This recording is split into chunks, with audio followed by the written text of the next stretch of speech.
It's Foul Territory presented by Fox One. AJ, who are we talking to today? We got Ken Rosenthal, Mr. Fox himself. We have Eno Sarris and Kevin Pillar.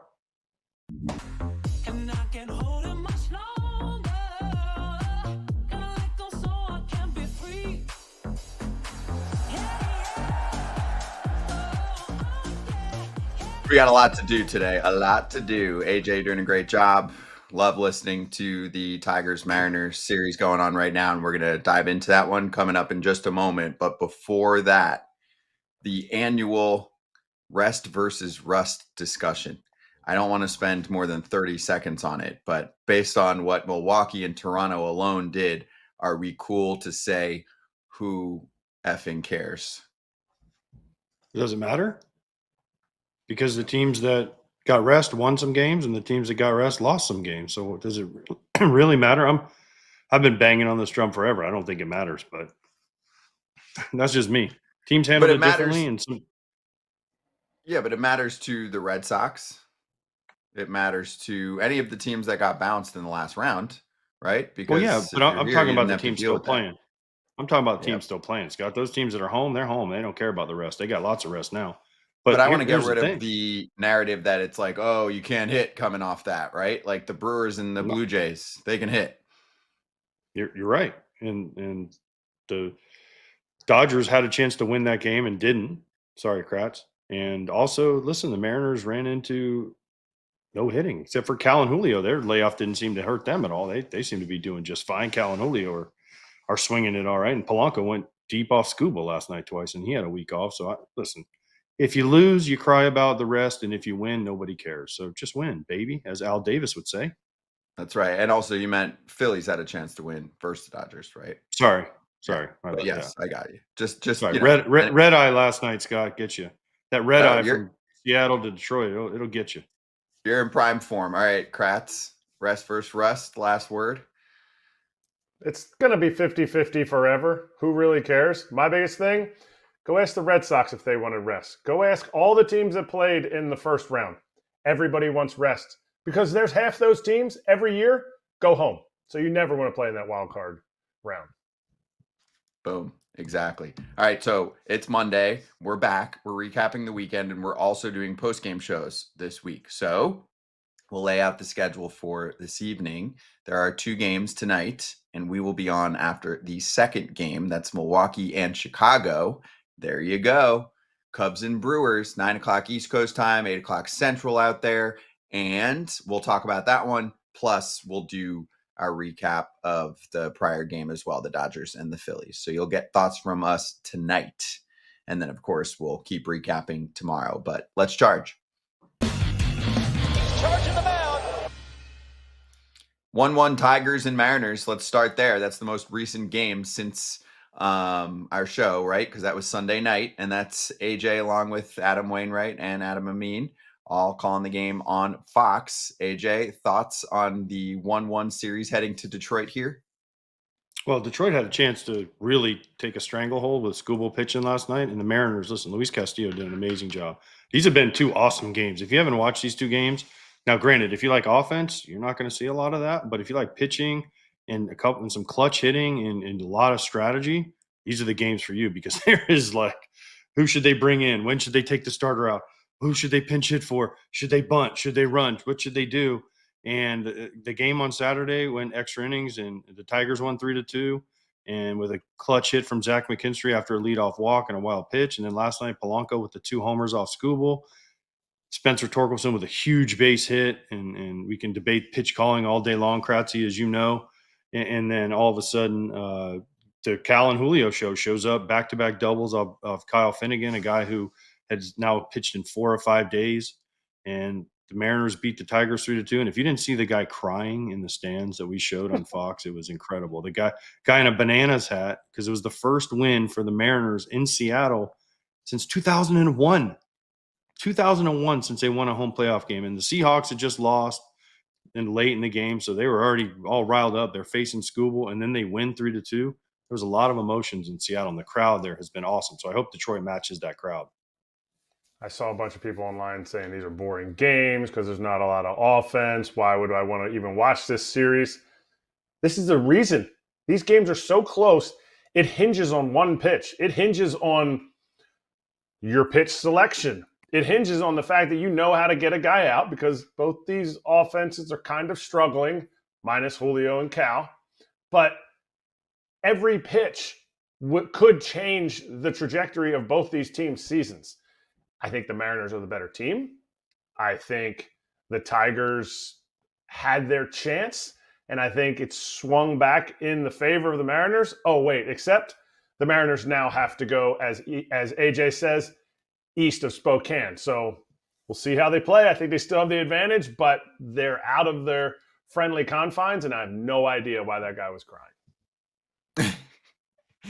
That's true, though. It's 2 weeks too for the Tigers, and now they're back home. What, AJ? You're going to defend 11 straight. No, the guy. Listen, it was awesome, man. The guy. I like it. Was having a moment. All right, he was having a moment. You never had a moment, Kratz, where you just come on. Yeah, I mean, don't not about a game. But I mean, come on. That was 24 years ago. How old was that guy? 11? I don't know how old he was, but it was awesome. It was an awesome shot by our director, Mitch Riggin. So, way to Great go, job, camera Mitch. guys, and Mitch for nailing that shot. Also, careful. And I'll tell you why, and then you'll go, oh.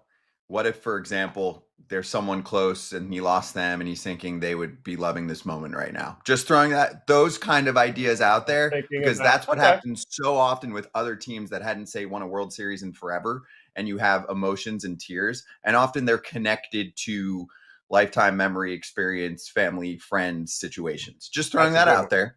Yeah, that's a good one. Okay. That's a good one. Sure. Anyway, by the way, listen, I don't know what's going to happen in this series, but now it gets really interesting because the Mariners are so much better at home than they are on the road, and they come to Detroit, where they did sweep the Tigers right before the All-Star break, but it was a different team. They get Flaherty, who pitched really well in the wild card series. As we know, the bullpens get a day of rest, and then Logan Gilbert. Everyone was shocked he didn't pitch game 1 or 2. Nobody really got a reason why. It was just kind of, we want Castillo and Kirby to pitch 1 and 2. There wasn't really any reason given other than, oh, we like Logan Gilbert in game 3. So the Mariners have been terrible on the road. As we know, they were the best home record, I think, in baseball this year in the American League. So I don't know what's going to happen, but it's just, it's intriguing as hell. These games are tight because neither one of these teams has really hit the ball very well. So much, like I said, so much strategy with these two managers. When are they bringing in? First game, the Kerry Carpenter home run. Should he have brought in Gabe Spire to pitch to him instead of letting Kirby face him for the third time, who Kerry Carpenter owns? He's now 5 for 11 with 5 homers. That's it. He's 5 for 11 with 5 homers. No singles, no doubles, no triples. He just hits homers off of him. And they let him pitch to him, and he hit the home run. And then the bullpen usage and the way it went down. I mean, if you talk to the people in the media around those games, they're like, man, you can second guess everything in these series. It's awesome.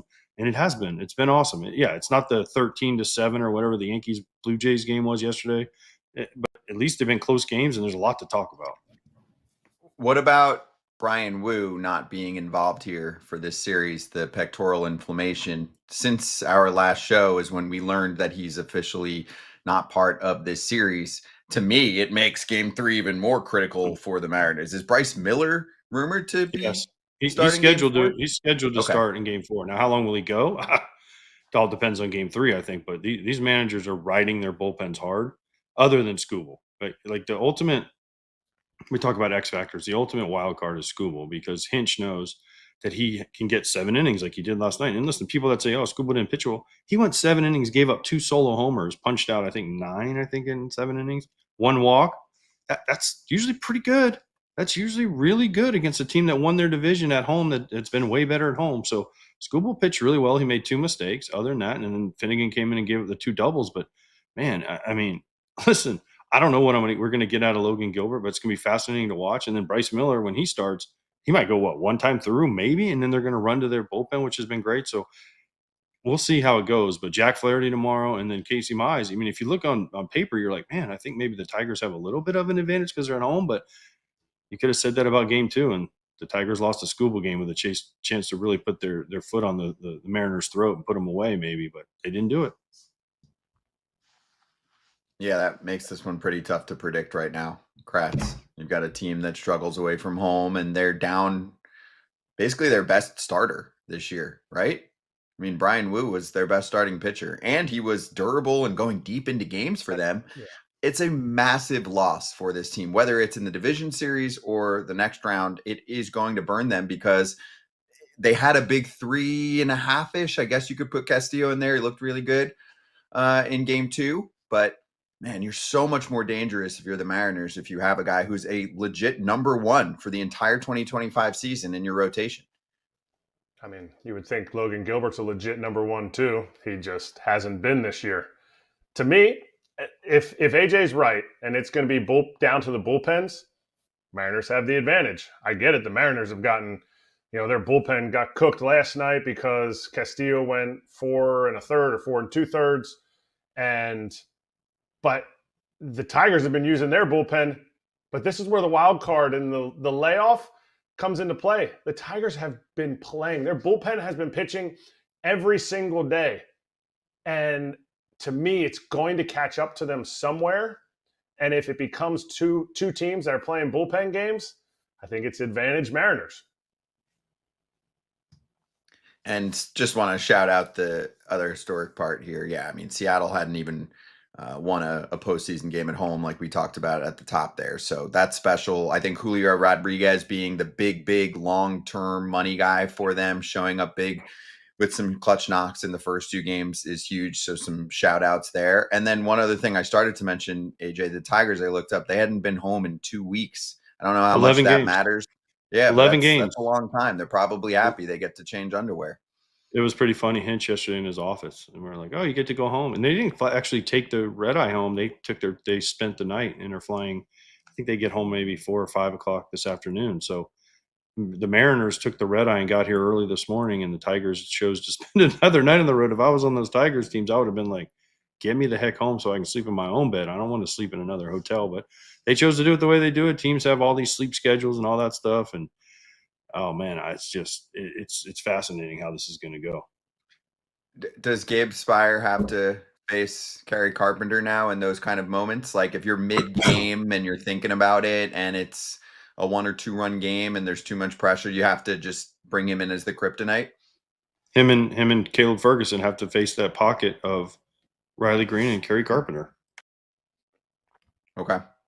Yeah, that to me was the big change from game 1 to game 2. Right? If there's one thing a manager can impact, it's that. And Kratz, the move was made by Dan Wilson. It's like, if I get beat this time around, okay, but I'm not going to get beat with the same exact strategy.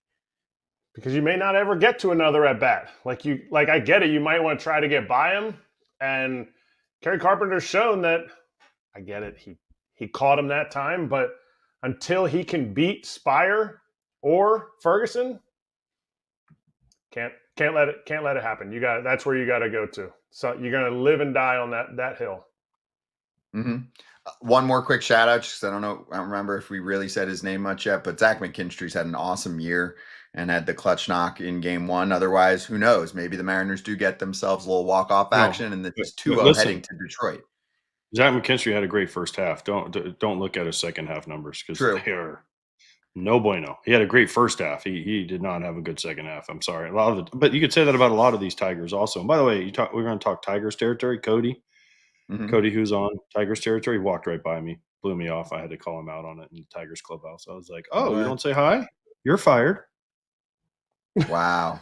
And with that, Tiger territory. If you're mad at AJ because you think that he's favoring the Mariners, then the Tigers, then the Tigers, then the Mariners, then Scooble, then Kirby, whatever, then you can listen to Cody Stavenhagen and the Tiger Territory crew, part of the FT network. Maybe he's just a little grumpy because he doesn't have the clubbies washing underwear and socks like Scooble had to get because they ran out of things on the road. Anyway, we're going to hit a break and we'll come back and talk to Kevin Pillar about the Jays-Yankees series.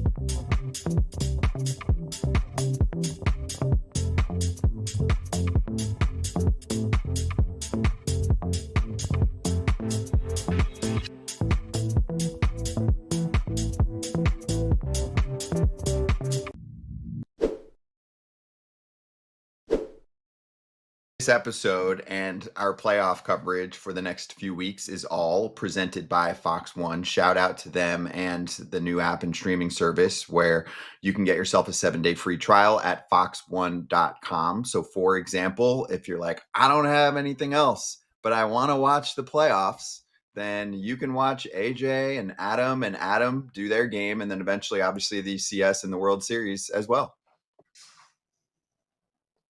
Easy All to you, do. AJ. We're gonna watch you, even if we can't right Oh, now. geez. We have another. I thought way we to were in do it. commercial.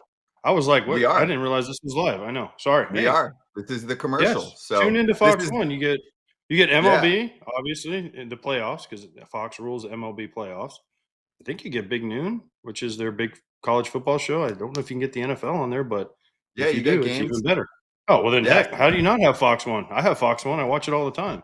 When I need to watch a Yeah. game, people are complaining they couldn't find the game. If you have Fox 1, there it is. Boom. It's easy. This is the easiest You sponsorship got, of all and you time get to for look it. at Tom. And you get to look at Tom Brady. I mean, what else can you want, Scott? He's all over the app. Tomorrow's schedule: Mariners Tigers at 4. That's AJ's game, 4:00 East Coast time, and then you'll have the 8:00 Blue Jays Yankees game, 8:00 Eastern, with Joe Davis, John Smoltz, and our Ken Rosenthal, who's going to join us a little bit later. By the way, show. I think I'm on. I hope I'm on at 3 tomorrow, not 4. So if I'm on at 4, then that's news to me, Scott. So thank you for breaking news to me. It is 4. Okay, never mind. Yeah, it's 4. Oh, But AJ, that's fine. I mean, you Oh, can it's show up 3 an on- hour it's early. 3. It's 3 possibly on Wednesday. So I apologize. I got them backwards. Oh yes, yeah. Wednesday is the shit show with 4 of them. Yeah, unless 4 games. the Yankees lose again. The Yankees lose again, as David would say on Fox 1. Then it's going to get weird because we're going to be a later game. That is true. And we're about to talk to Kevin Pillar about that very surprising, or maybe not so surprising, series. So we'll take questions from anyone for KP. He's been at the games. He threw out the first pitch for game 2. We got a lot to get to with our guy, part of the Foul Territory roster, coming up in like 20 seconds.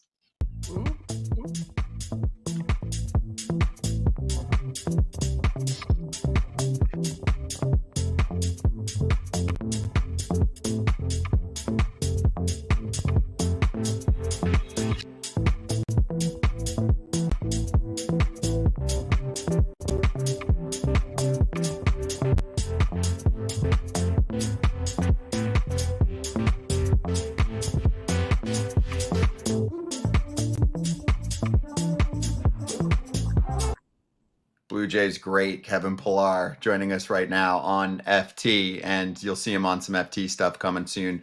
Again, good to see you, dude. And before we get to anything else, there are people that are just going to watch this clip and they want your instant reaction to the offensive outburst that you've seen, man. What the heck's going on here? And I know we've seen a lot of this during the season, but are you surprised that they've put up more runs in the first 2 games of the playoffs for them than any team ever?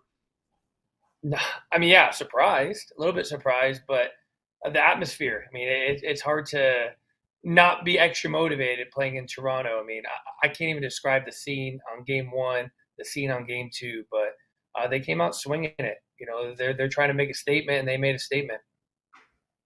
Hey, KP, what was it like? I mean, you're talking about the atmosphere. What I want to know is what was it like? Because if you watched that Vladimir Guerrero grand slam yesterday, it was almost like he knew what was happening. He took a 2-0 changeup. It was like he was just sitting there waiting for that 98 in, and he did not miss it. When he hit that ball into I don't know if it was the second or third deck out there in left field, that place was as loud and as crazy as I've seen a baseball stadium in a long time.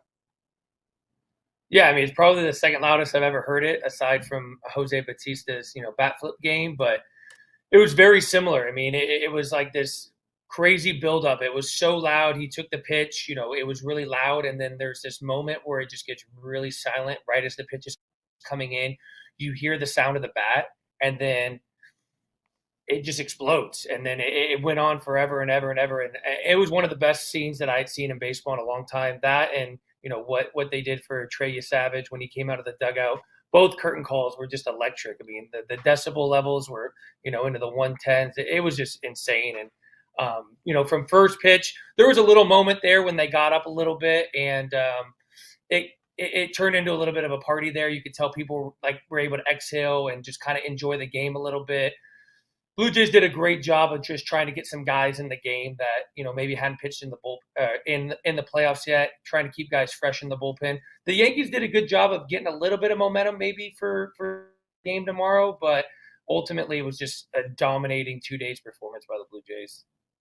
What did you see from Trey Savage? Were you able to see field level from him? Because from from TV level, it looks like a creative player. Dude, it's crazy. I mean, I didn't get a chance to go down there on field level. I was up in the press box. Eventually, I went down to the Sportsnet booth, which is in left center field, right near where Vladdy hit his home run.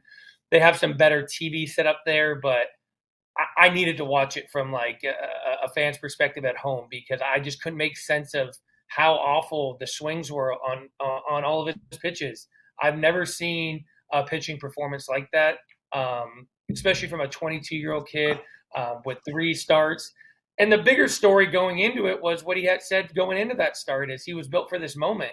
And I'm thinking this could go one of 2 ways. Either this kid really knows he's built for the moment or he put his foot in his mouth. But after what I saw yesterday, it's got to be one of the best pitching performances I've ever seen, live. KP, I mean, you're super fresh out of the game. You were playing baseball earlier this season in the major leagues. How do you prepare for someone so unique like that? There was some news about how the Yankees love the traject system, which many teams use to simulate pitches as a pitching machine, right? That simulates the arm angle and the pitch spin, velocity, etc. They can't bring that on the road, and they didn't have time to prepare for that with Savage as they went 3 games with the Red Sox. Do you think that would have helped, or is this dude just so nasty and so different that the first time you see him for an opposition, it's really difficult? Yeah, no doubt in my mind it would have helped. But, I mean, this was one of my talking points pregame is you can only do so much to prepare for a guy. You have the traject, you have the spreadsheets, you have the video. I gave an example of opening day this year. I was facing Garrett Crochet. I was at home. I knew I was facing him for a whole week. I watched all the video. We had all the meetings. I had all the information. I had the traject. Nothing prepared me for what I actually saw when I got in the box. And I was saying it was going to be a challenge for the Yankees hitters. At least the first time through the order, I felt like they were going to be a little bit more passive.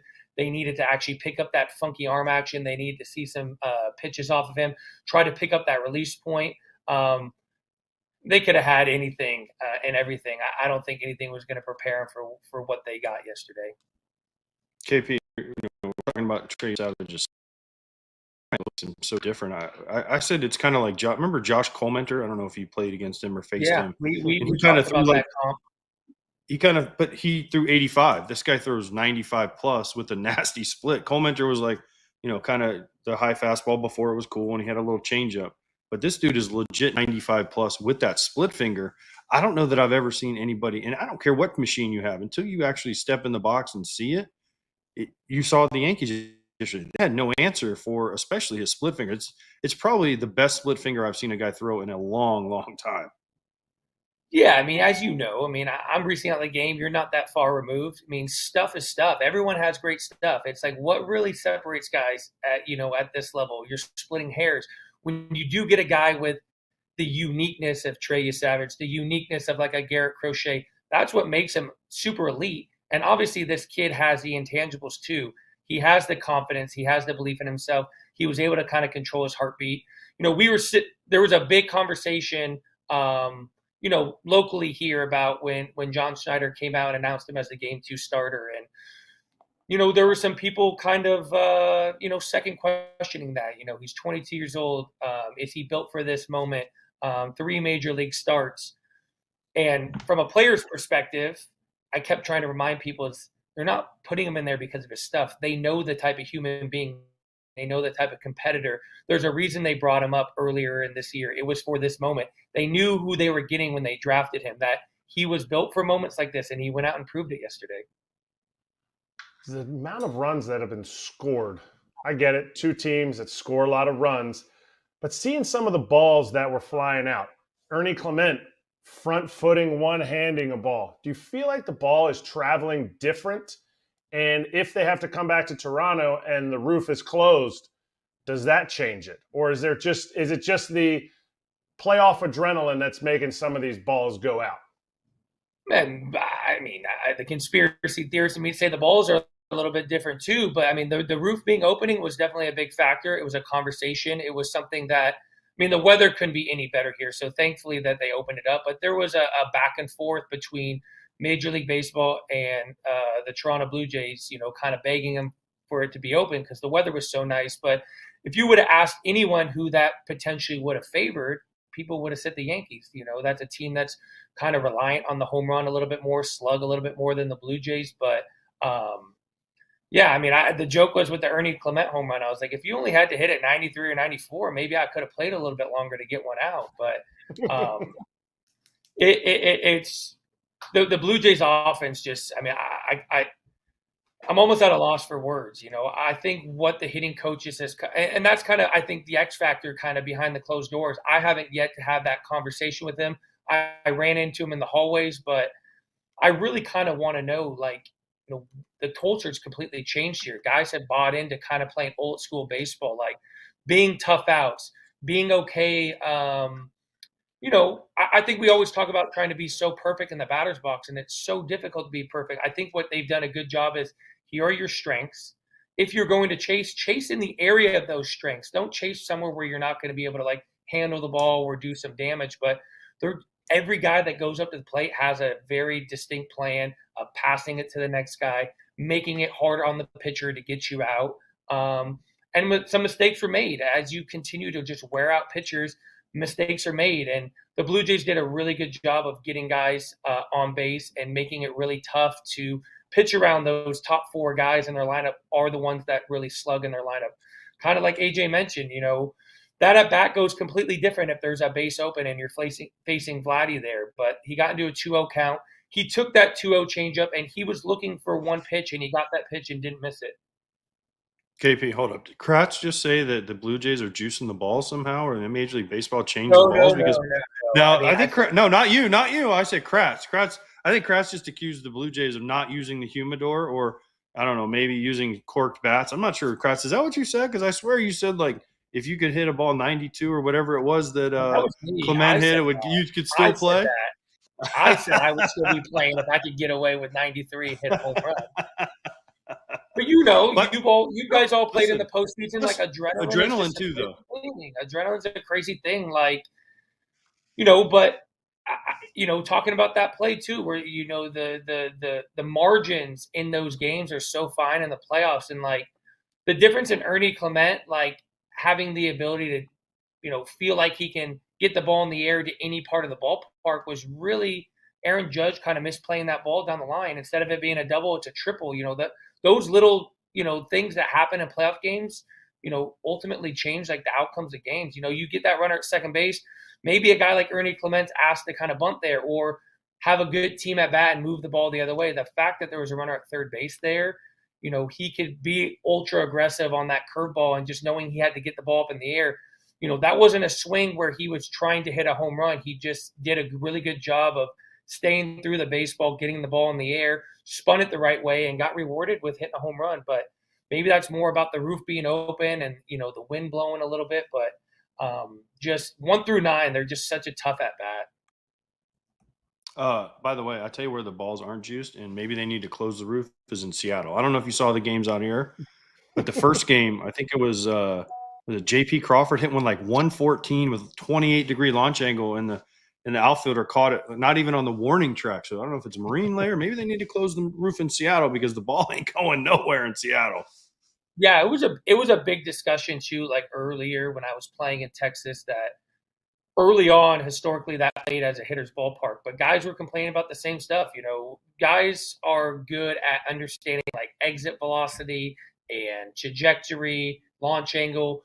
It should be a home run most of the time, and guys were not getting rewarded in Texas. And then we looked it up, and Texas was a top 5 worst place to hit, but number 1 in baseball was Seattle. So they need to figure out something there, because over the recent history, there's been a lot of players that have come in there as free agents, and they have really bad years. So there's something with how big the stadium is, the marine layer, but that's a place that really needs to get rid of the humidor and reward guys for hitting a ball 114. He should be rounding the bases, celebrating with his teammates. Instead, it's just an F8. What do you think the clubhouse feeling is about the comments that were made from both sides throughout the year? Michael Kay earlier saying the Blue Jays aren't a first-place team, and more recently, Buck Martinez saying very good team because of X, Y, and Z.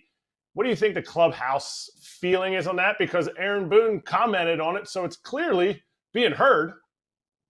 Yeah, I was more concerned about the recent comments that Buck Martinez made and motivating the Yankees.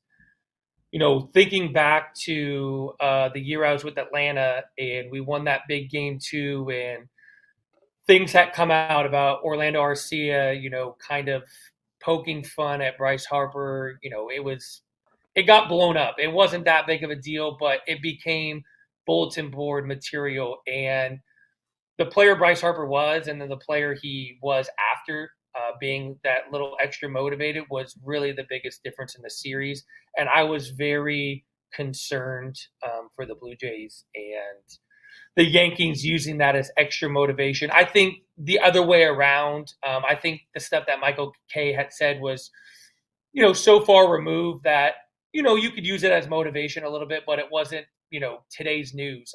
I thought today's news was going to really wake a sleeping giant. The fact that Aaron Boone commented on it meant that not only did he hear it, but his players had heard it. But you got to be careful in these situations. You don't want to give the other team extra motivation.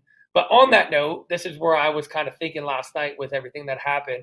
I was in a very similar situation the Yankees were in when I was with the Blue Jays here in 2015. We lost both games, and ultimately we came back and won that series.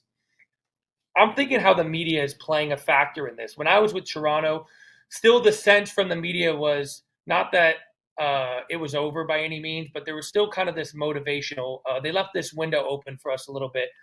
I'm wondering what it's like being in the New York Yankees clubhouse yesterday after going down 0-2 and just knowing how difficult the media can be in New York if they're able to kind of come back from this. That's kind of the thing I'm going to look forward to, getting to New York tomorrow, kind of listening and kind of navigating, what is said, what's kind of the feel in the Yankees clubhouse, and if they're able to really come back from this. KP, who are the best athletes on a baseball field? The shortstop and the center fielder typically. Okay, because I was going to say catcher, because I saw two first pitches this weekend from the Blue Jays. One of them was money from a catcher, Russell Martin, and one of them from an outfielder couldn't make it that far. So I don't know what happened to your arm in the last 9 to 10 months, but the fact that you can't throw a first pitch actually is kind of embarrassing for the foul territory family, because we've all done them and we've all thrown strikes, and then there's this. Blah, blah. Like, what happened? What happened was I was, let me tell you something. I'm gonna step back real quick, right? I just got done playing. I'm walking around the stadium. Everyone's like, man, you look great. You could still play. And I just wanted to remind everyone there's a reason I got released. And there's a reason, even though I look like I can play, I can't do it anymore. And I was letting everyone know I was closing the door. I was closing the yearbook. I'm letting everyone know I don't got it anymore. I may look the part, but I can't play. So is it as embarrassing as it was? I'll tell you, I've never been so damn nervous in my whole life. I'll be honest with you. I was like, I had known about it for a week, and I was like really excited to do it.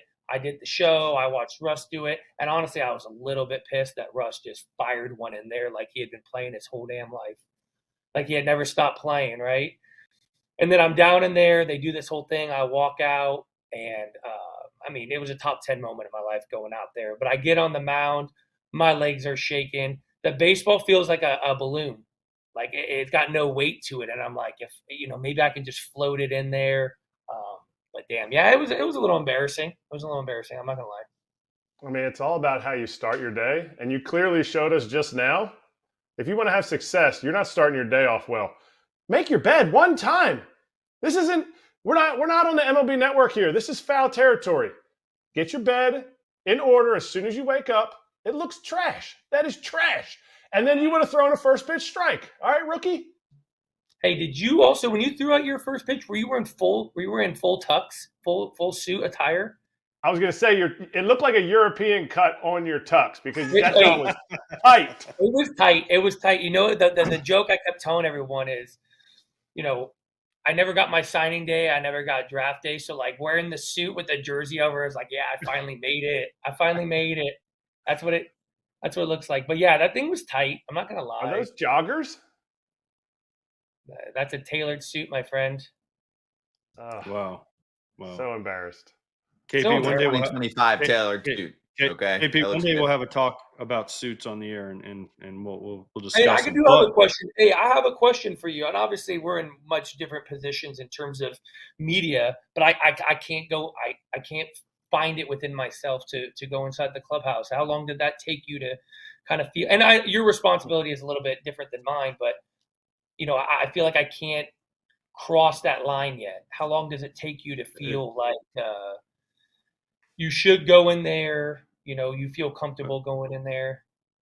Listen, I've been doing this for a long time. I was doing this when I was playing, KP. In 2011 was the first time I did this, and we're in the postseason, and we're in the Tigers. We're in the playoffs, and I'm doing the Tigers, and I was in the AL Central.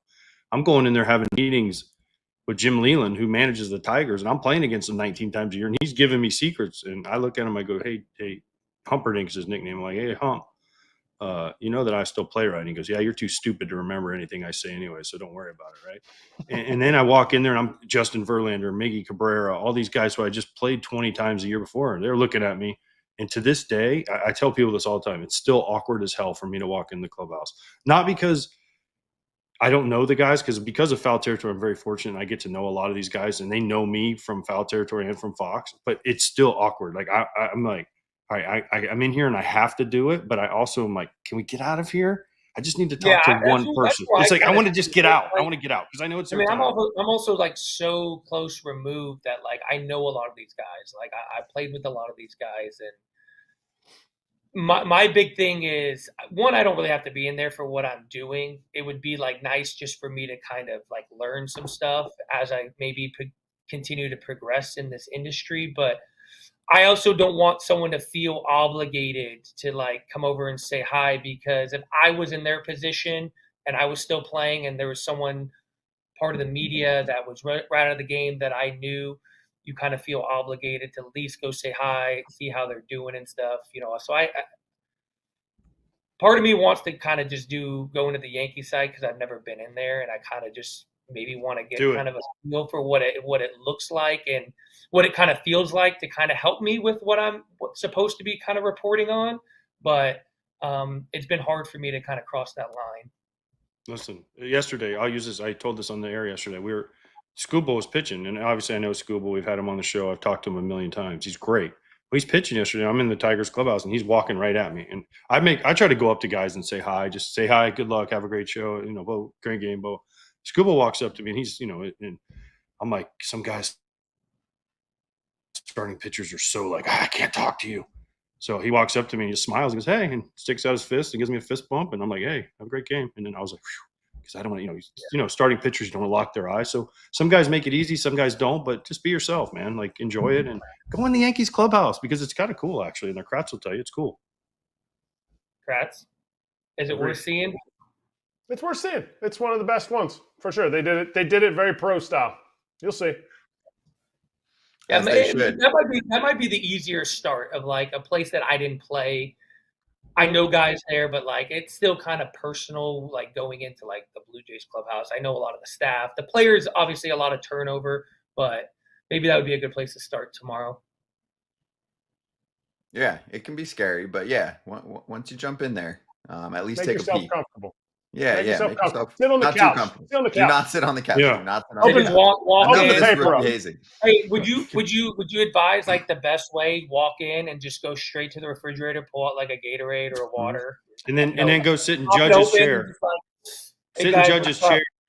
Sit in judge's chair. Put your feet up, and then do that. Be like, go through Jazz's shirts. Go through Jazz's shirts. When he comes back from the cage, I'm just sitting in his chair, feet up. Yeah, he would love that. and then immediately ask him for a signed bat. Exactly. Yeah. Game used jersey. Game used jersey. Mind if I get that jersey when you're done? Yeah. Go up to each starting pitcher and just be like, "What's up? Just wanted to say hello." Yeah, who's starting tomorrow? Just go up to who's starting tomorrow and just Rodon. Yeah. Yeah, he'll love that. Yeah. Just be like, oh, I love following your wife on Twitter. She always like posts about your starts. Like, what do you think she's gonna say after this one today? All right, we're off the rails. We gotta go because we gotta get ready for next guest, but we're gonna have KP later. So we'll see you on the post game show. We're going to Yeah, recap post-game Brewers show. Cubs. Hey, Yes. Who's on And post game? Who's on post game? you, me, and Kratz. AJ's got to get beauty rest for his early game the next day, but you, me, and Kratz will be on. We're going to do Brewers Cubs, and we'll still obviously recap also Phillies Dodgers from before that. We'll do it all after Brewers Cubs later tonight live on YouTube. KP, good stuff, man. Great to have you on. We'll see you later. I'm going to get my bed made before. Oh, yeah. Kratz is very strict. One thing to do in 8 hours from now. Thanks, KP. See you soon. All right, see you guys.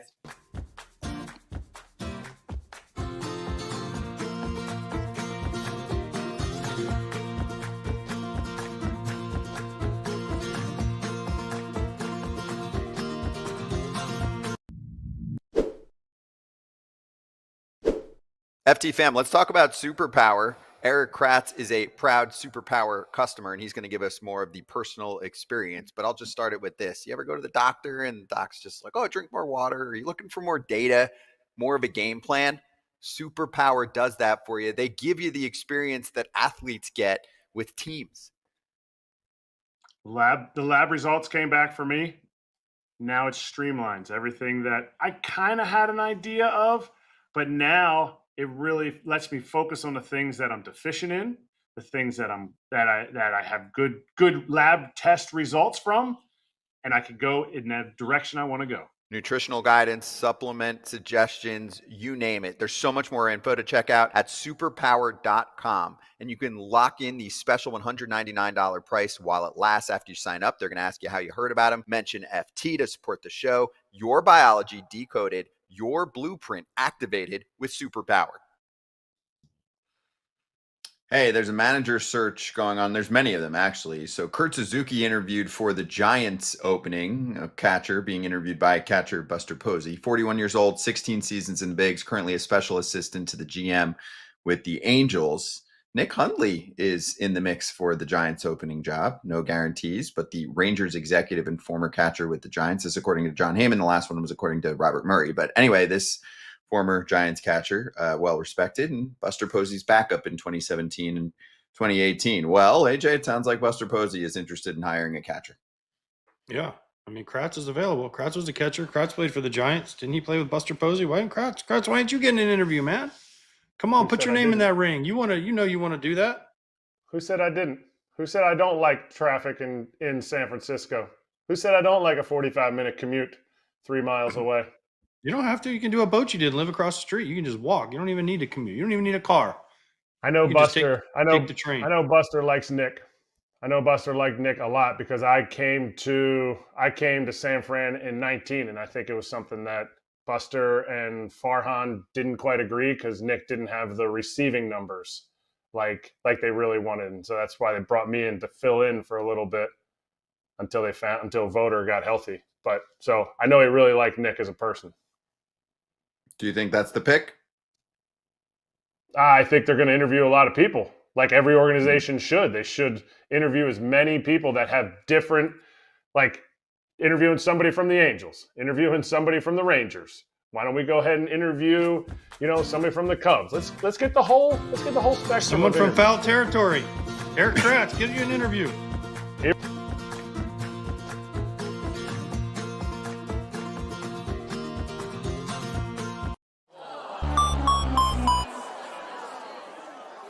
All right, injuries suck. We do have some injury news to hit with the Cubs-Brewers series. Jackson Chourio missed time with a hammy. Then he left the game, even though he had a game's worth of production with a hammy issue. We'll see how much of a factor it is for the rest of the series. I mean, he had gone 3 for 3 in the first couple innings of a shellacking that the Brewers put on the Cubs in that first game. AJ, concern level for Chourio? I mean, he's a big part of the team. I know this is like a sum of parts kind of team and organization, but Jackson Chourio is special. Oh, he's very special. They did play a long time without him, though, so they're used to playing without Jackson Chourio. But in the playoffs, you want your best players out there, and I think he's going to try to be out there no matter what. Man, what a first 2 innings! He had 3 hits in 2 innings for youngest guy ever, first person to ever have 3 hits in first 2 innings or something crazy. But they're going to need him if they want to make as deep of a run as the Brewers think they can do. So they have already enough injuries. Let's get Jackson back healthy because he's fun to watch. I mean, who are they going to fill in with that's better than him is my thing. There's people that can do as well as he does, but when you're talking about having the best players out there, you always want the best players. And he wasn't even at 100%. He was still coming back from his previous injury, a little bit slowed down, but they need – I'm not going to say they need him back in there, but they are a better team with him in the lineup. Bar none, hands down, 100%. Can they win this round without him? No doubt. Yes. We're humming. I don't even think we didn't get to talk about it, but you guys, I'm sure you guys talked about it. Maybe, I don't know. No, we didn't. I know what you're going to say, Boyd. Matt Boyd, like have anyone ever gone into a game one of a playoff series throwing a guy on short rest? And I don't know if Matt Boyd's ever pitched on short rest, but it sure didn't look like he'd ever pitched on short rest because that game was over as soon as the first inning happened. I mean, I was watching that, and we know where I stand on the Cubs. And I went and took a shower, and it was 1-0 Cubs, and I came out and it was 10 pitches in, and it was 3-1 Brewers, and I was like, "Holy crap, what happened?" And then it just kept going and going and going. The defense fell apart. That was a strange game for the Cubs. But gosh, I mean, I just don't know that. I mean, I know they had to go 3 games with the Padres, but man, they threw Matt Boyd on short rest in the first game of a series. Like that seemed odd to me.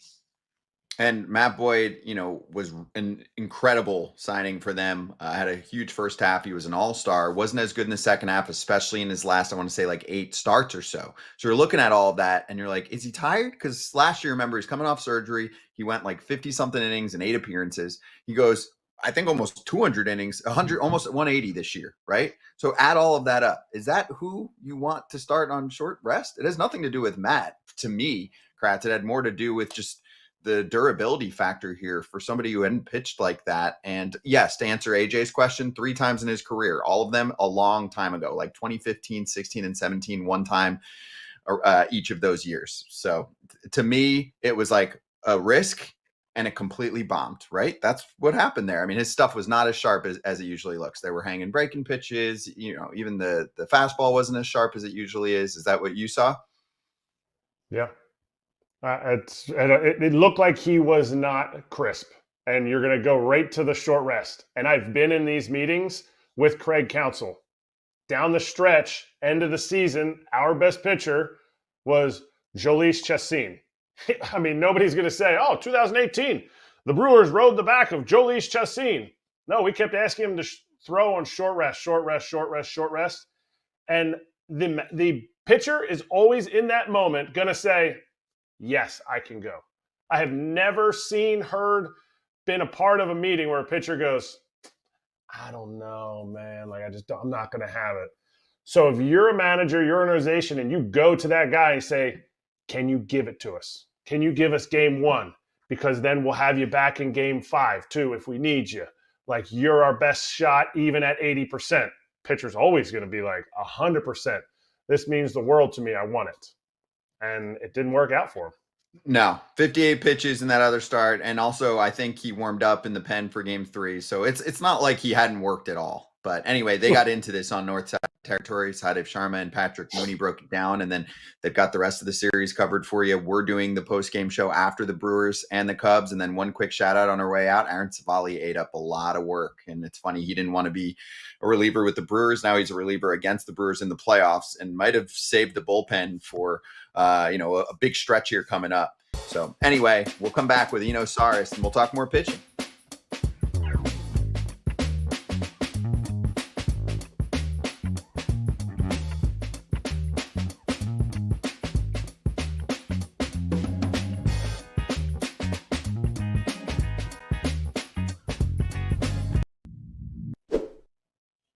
It's Foul Territory. We're presented by Fox One. Let's talk about Sarah Langs and the Blue Jays stat note that I think probably stood out more than any other.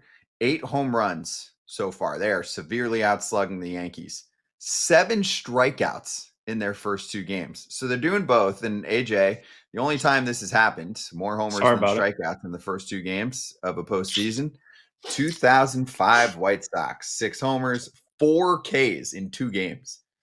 Guess who had 2 of those homers? Sorry about it. Scott Pizzetta. And I don't think he had one. He had 2 all year, and they were both in the postseason. But I don't know if I had any strikeouts. So yeah, I was 2 on the plus side, 0 on the negative side. So that's pretty good. That's pretty amazing, actually, if you think about it. More home and today. Now, back 20 years ago was a little different, but in today's game, because I just watched a series with the Mariners. I watched 2 games with the Mariners and the Tigers, and they strike out. It's like 10, 12, 15, whatever. We're going to strike out 15 times a game. We're still going to try and win. But to 8 homers and 7 punch-outs, especially against Fried and Heel, but Fried is the big one who usually gets punch-outs, and the Yankees bullpen is supposed to be able to get punch-outs. So kudos to the Blue Jays. You said it's different. But you're not facing a 4th and 5th starter in the postseason. You're not facing the 6th guy out of the bullpen. I don't care if it's 1954 or 2025. You're facing the best pitchers. Those stats to out-homer your strikeouts is awesome. That is an amazing stat. That's why we're the best postseason team of all time, Kratz. And I'll stand by that one because we went 11-1 in the postseason and didn't strike out and hit homers, and we're just awesome. And threw 4 complete games. So I don't know. People ask me. I think we did. I had to do the breakdown for Fox. They asked me to do it for Fox 1. The best 5 postseason teams since 2000. Of course, mine was number 1. Are you kidding me? But yeah. Who else did you have up there? I think 2 was the 2000 Yankees because they were the end of the three-peat. 2004 Red Sox were 3, I think. Dodgers last year were 5, and 4 was Kansas City Royals, 2015. No, I get it. Oh, the 2012 Giants. The 2012 Giants, just because I think that was the best team of the three that they won. I thought the 12 team was the best team. Better than 10? Yes, for me. Okay. Yeah.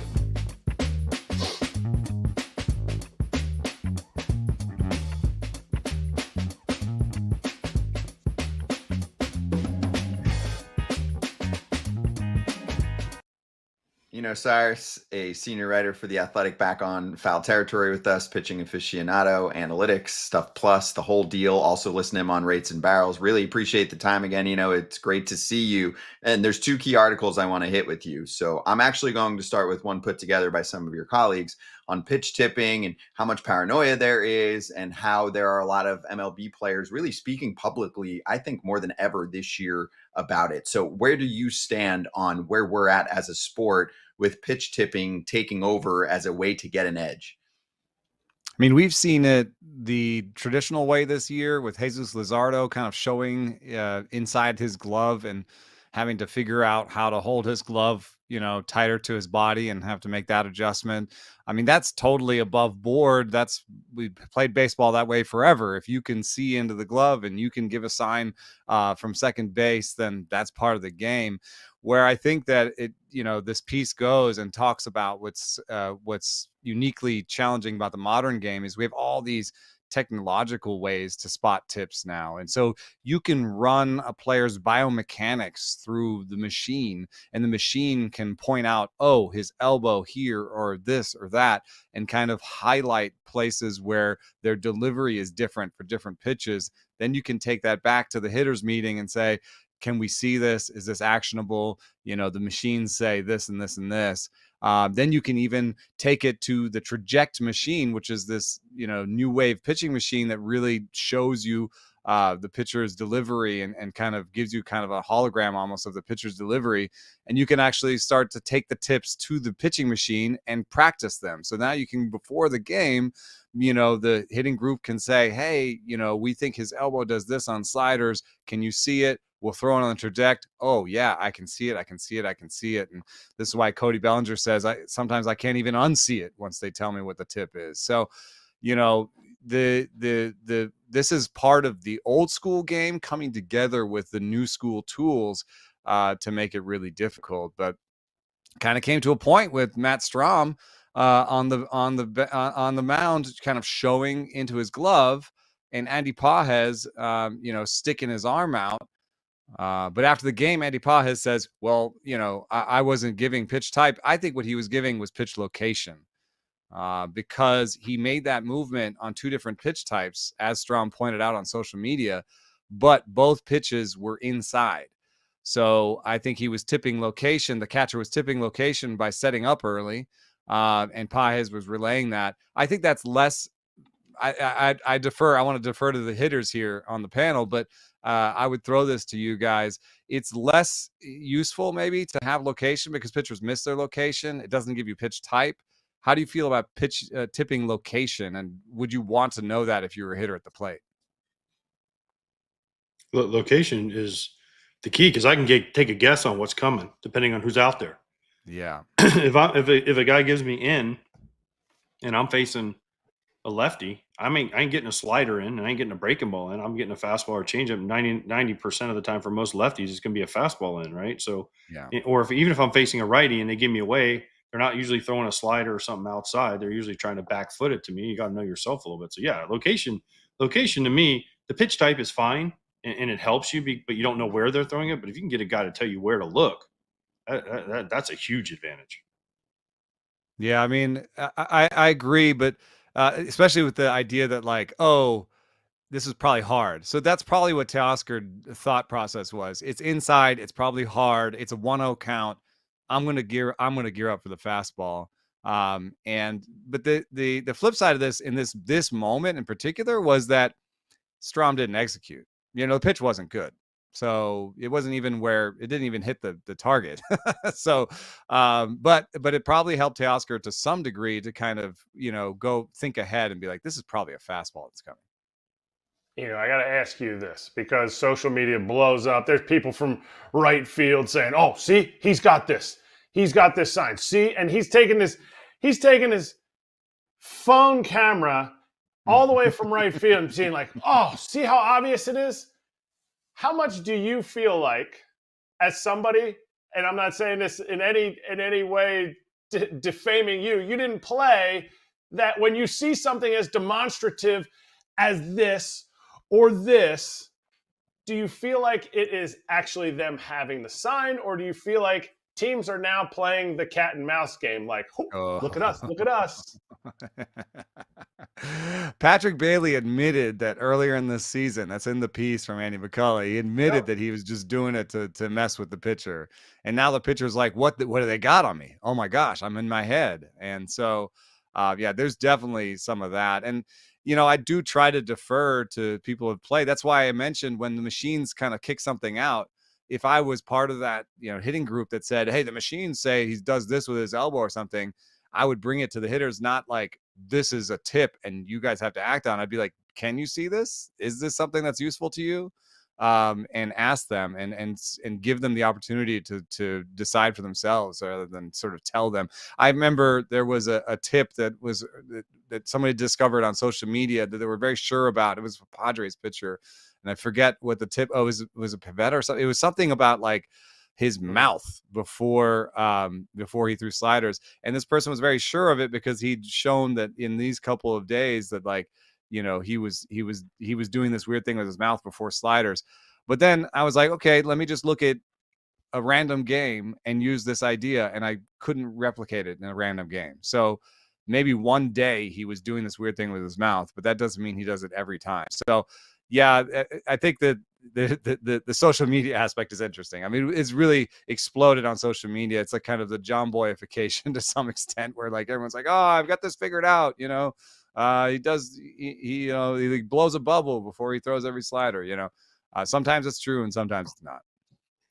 Here a couple things on what you just said. One, if a guy was tipping, you had to get it early. Okay, it had to be before he picks up his leg, before he goes.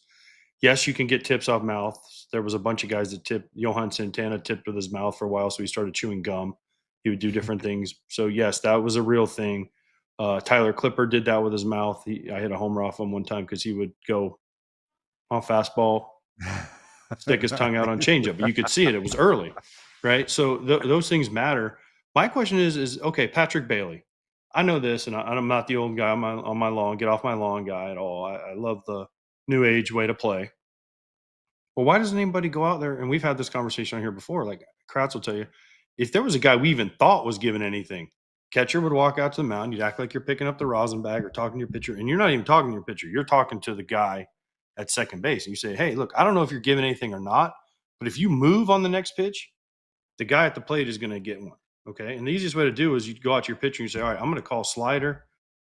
And you throw it up and in and you watch the hitter's reaction. He'll tell you if the guy's giving him location. Right. But how come it isn't policed differently? You know, we got guys out there waving their hands, even if they're just messing with the pitcher. They're making it so obvious that it's like, how do we not police this better as a sport?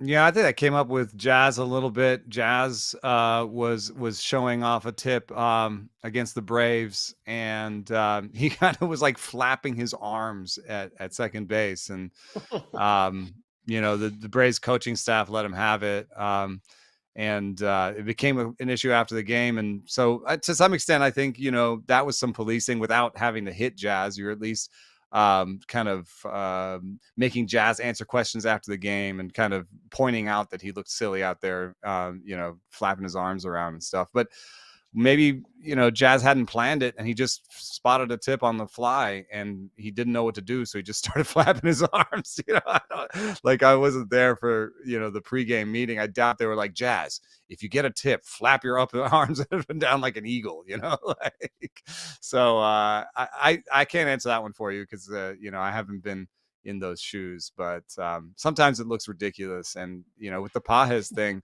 you know, for him to say afterwards, I wasn't tipping, he wasn't like giving pitch types, like he probably was trying to convey some sort of information or get in someone's head. So I don't know that he was completely truthful in his comments afterwards either.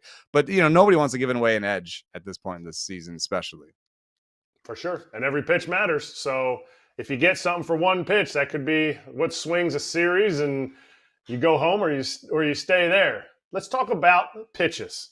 Let's talk about what you wrote about starting or different pitchers leaning on pitches that they normally didn't lean on throughout this postseason.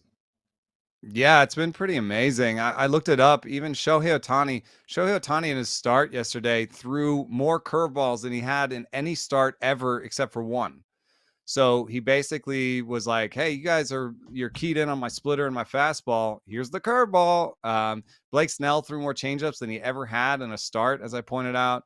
Schlittler went to more sinkers.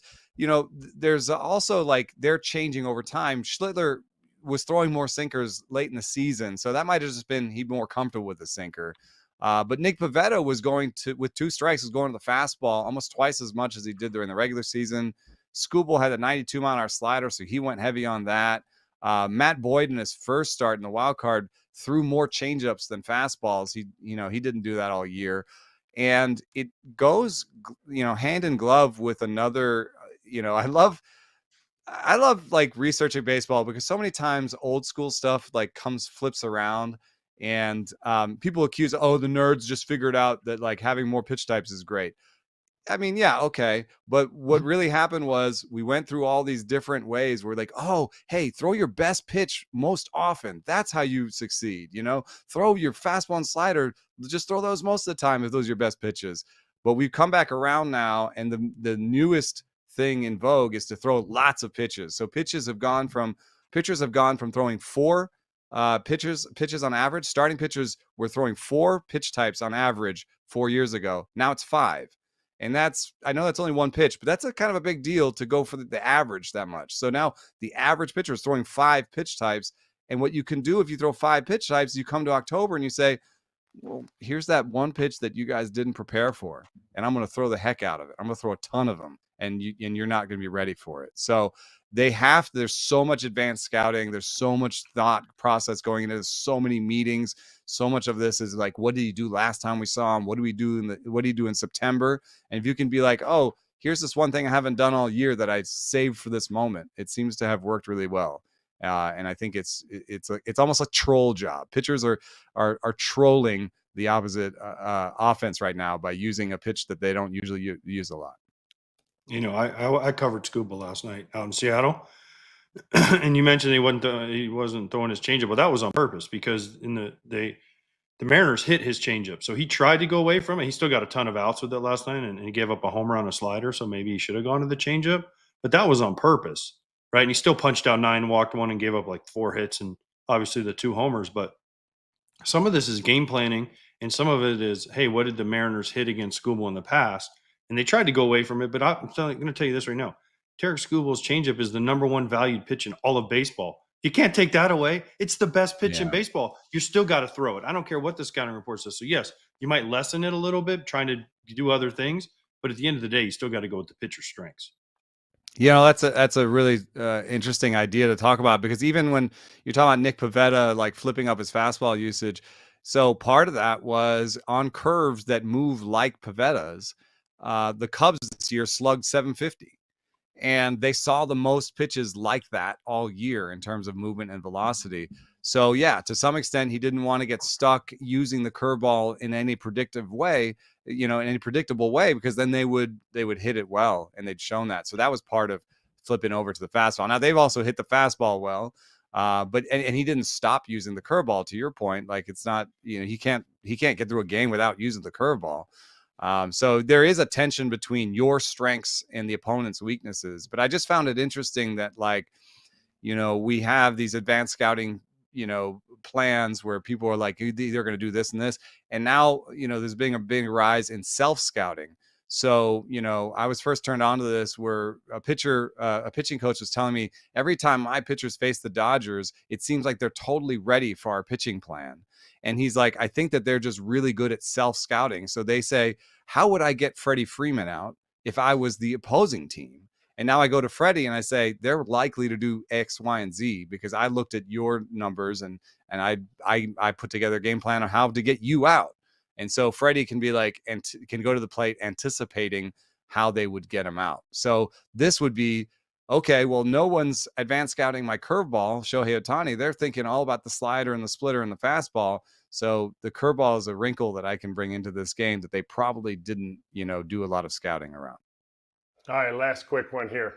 Before September 14th, because Trey Savage got called up on September 15th, did anybody see his stuff, his profile, his metrics as being as dominant as he's shown?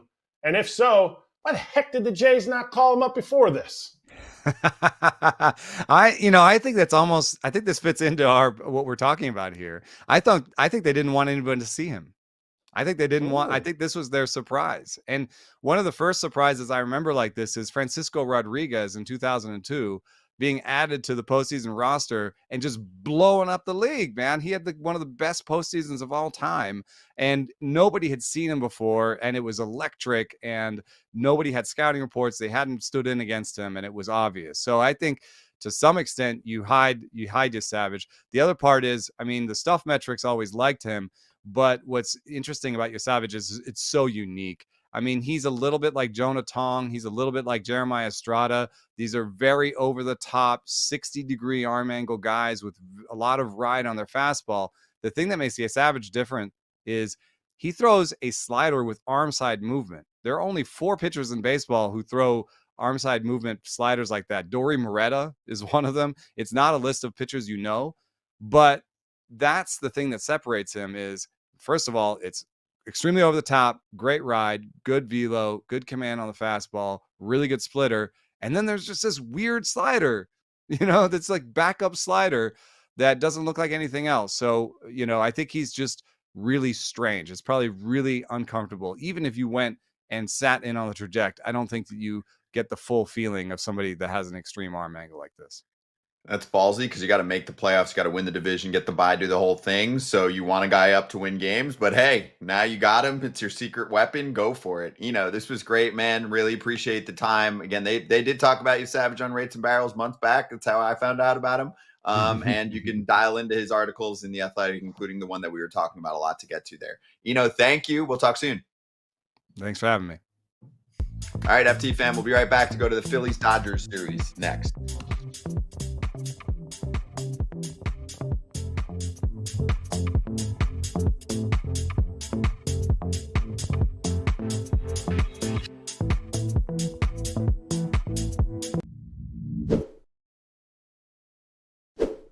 FT fam, another reason why you should love Arena Club is the grading system. So you recently pulled a slab pack and then you said, hey, it's not graded. Grade it for me. They gave you an 8.5 out of 10 on your auto Whitey Ford card.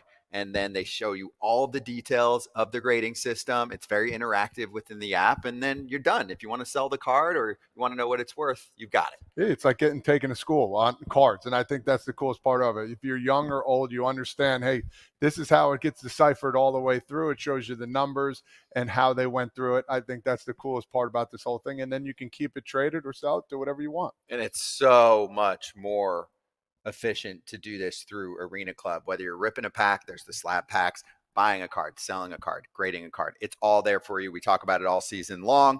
arenaclub.com/FOUL is where you can go to give it a shot. 20% off your first card purchase. arenaclub.com/FOUL. Use the code FOUL at checkout and get 20% off. Hey, Alex Anthopoulos spoke over the weekend at his end of season media session. They said they're working on the next manager, but he did mention, AJ, that if Brian Snitker wanted to continue managing, he would have been given that opportunity. Of course, some Braves troll fans online were like, I don't believe you, but he didn't have to say this, and eventually could get disputed by someone. So I believe him. Why not? I think they would have let him come back for another season and then finish it if that's what he wanted to do. This was 100% Snit's decision. I feel like, and I don't feel like Alex Anthopoulos is lying about this at all. I think this was what Snit weighed his options. He's got grandkids. They gave him an opportunity to still be part of the organization for his 50th year in the organization. Yeah, it would have been cool if he would have been managing. Yeah, but he went through a lot, man. And he's won a World Series. He was there with Bobby forever. And one of the cool things was, I don't know if y'all knew this or not, but in Bull Durham, he was, in Susan Sarandon's wall, he was the little baseball card that is on her mirror early in the movie. So Brian Snitker's done a lot in life, done a lot for the Braves organization. He deserved to go out the way he wanted, and this was the way he wanted to go out. Yeah, now the Braves will look for their next manager, and somebody's going to have a position where you can jump into a lot of talent very quickly. This is a much more coveted job than quite a few of the other spots. It's a big one. Yeah, this isn't going to be a first-year guy. This is going to be somebody coming in knowing how to and ready to win right away. Yeah. No gimmicks. No gimmicks for the Braves. They want to win. And Alex Anthopoulos is not a liar.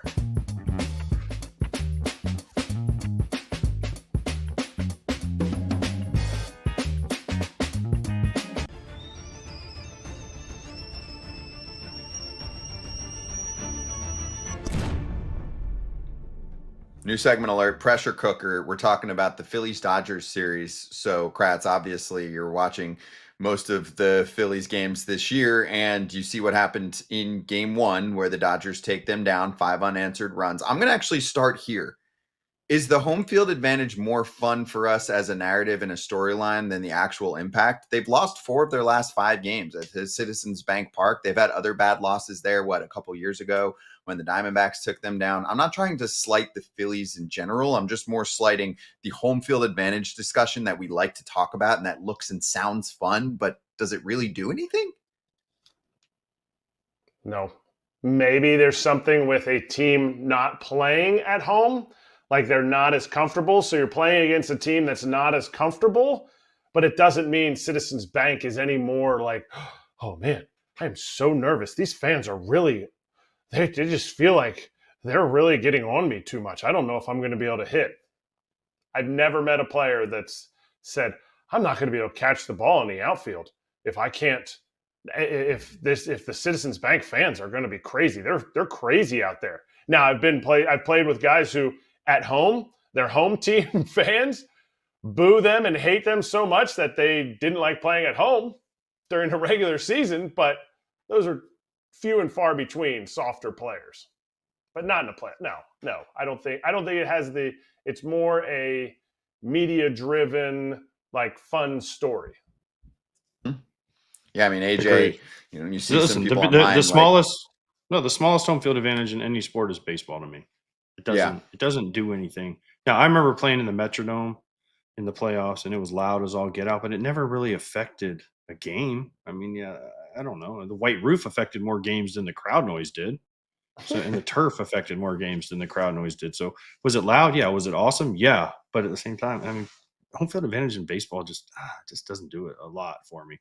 It's cool because guys get the cheers and the moments when the home runs and all that happen are great, and you got guys crying because they just can't believe that their team won a playoff game. But other than that, it doesn't do a lot.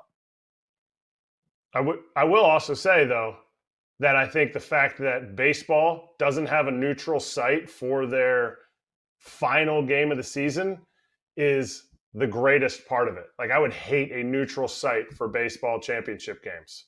Like, I hate that the Super Bowl is won at a city that neither of the teams play in. I love the fact, because it's such a long season, fans have a part of it. They feel like they're a part of it, and they ride along with this team. So I wouldn't call it an advantage. I would just call it, like, we look at the Mariners. Look at the Mariners. The Mariners play really well at home. Maybe they're just a really good team, and their travel sucks, so that's why they don't play good on the road. They're out on the East Coast for 9 days, being in a different time zone. Maybe that's why they don't play well on the road. Maybe they're just a good team, and when they're in more of a comfortable situation, sleeping, time zone, families around them, all those things, that has nothing to do with like what's going on in the stadium. Well, also, if you want to factor in ballparks, AJ, some ballparks play very different, right? But Mariners, in this series, Seattle, yeah, Mariners for sure. But like in this series, Philadelphia is obviously a hitter's park, but like the Dodgers, I think, have more homers than the Phillies this year. So it's not like, oh, the Phillies have this advantage. They're this home run hitting team and the Dodgers aren't. Like, the Dodgers are loaded with power. Agreed. Yeah, ballpark factor is a big deal, but Seattle is a huge difference because of the ballpark, the worst hitting place in the league. So yeah, does it matter? I mean, the fans are great because they get behind you and they're they make moments. The fans make the moments. The players do the things, and then the fans and the way they cheer and the reaction makes a lot of the moments. So does it? Yeah, I mean, but Milwaukee and Chicago, they've played at each other's park for how many? I mean, 15 times a year forever. So they're used to going to those places. The Dodgers have played at Phillies. They have a bunch of veterans. The Phillies have played at Dodger Stadium a million times because they have a bunch of veterans. So, I mean, the Yankees and Blue Jays play again 20 times a year. So they're used to going to Toronto. They're used to going to Yankee Stadium. It's not that big of a deal. So, I mean, I think I love home field advantage. I love home field advantage in football. I love home field advantage in NBA. I love home ice advantage in the NHL. But in baseball, it's just not a thing, I don't think. And look at the series. Look at who won and who didn't win, right? Road teams won and home teams won. It's very equal. Mm-hmm. Yeah, Ohtani was not faced. He pitched well. He did not hit well, actually. He had, 4 strikeouts, which is pretty rare for him. He gets the day off now and then hops into the lineup. Because Christopher Sanchez is really good. Sanchez is really I mean, good. let's not forget that Christopher Sanchez is really good. Yeah, dirty changeup. And he was top. He's going to finish top 3 Cy in the National League this Probably year. 2, We do have lineups I think he'll for be that 2. game too. He'll be 2. I mean, I'm just saying 3 to be safe in case I'm forgetting someone, but you're right. He'll probably be number 2. So we have 2 injury factors here with this series to keep an eye on. One is Will Smith returning, right? We saw him appear for the first time in game 1 later in the game, but he's not in the starting lineup for game 2. So that's on the Dodgers side. Still Ben Rortvedt, who actually took a pitch to the forearm, but he's jacked, so I don't think it bothered him much. If anything, the trainers come out and look at him, and I think he's just given a few extra minutes for Shohei to take a breath. But Will Smith's out, and Kratz Harrison Bader is not in the starting lineup for game 2. He can't run yet at 100%. This, according to manager Rob Thompson.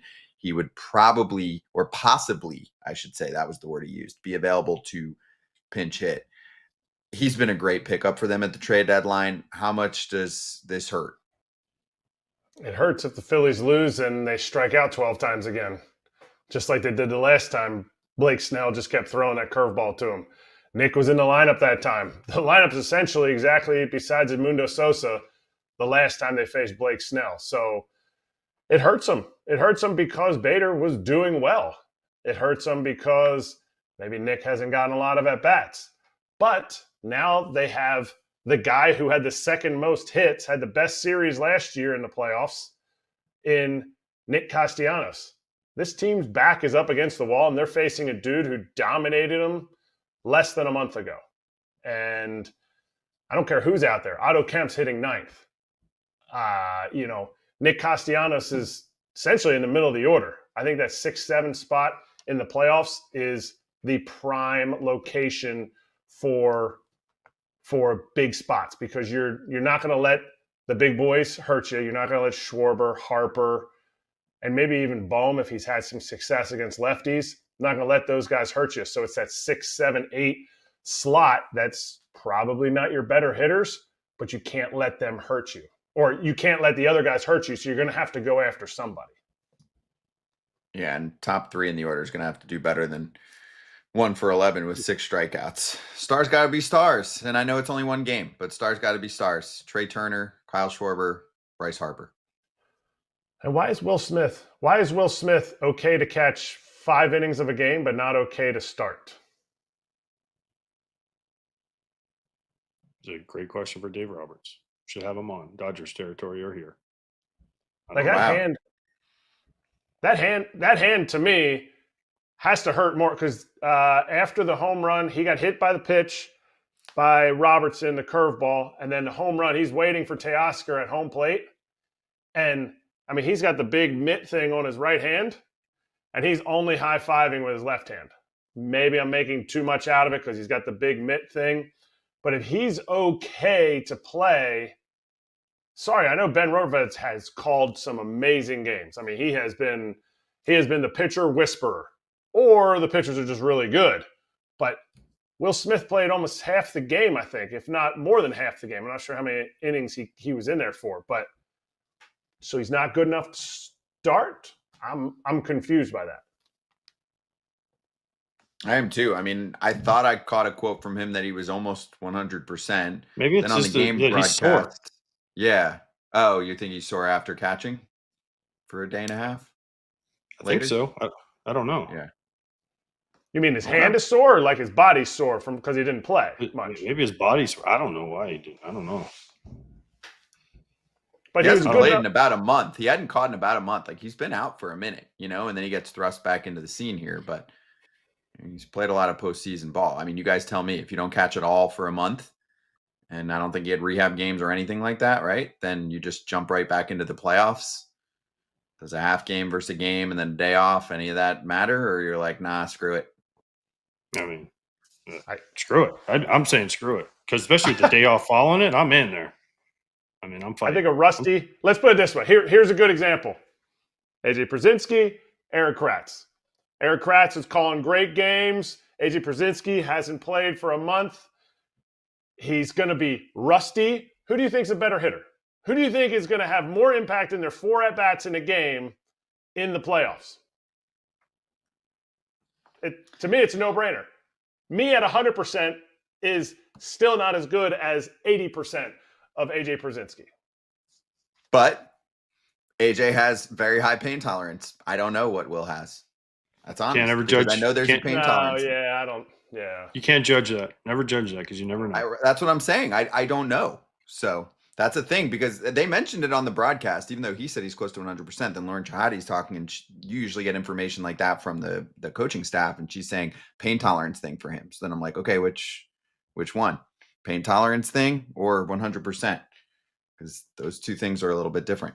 But anyway, he's not in the lineup for game 2. We'll see if that's a factor. Maybe the Dodgers are like, we don't care. We're so good.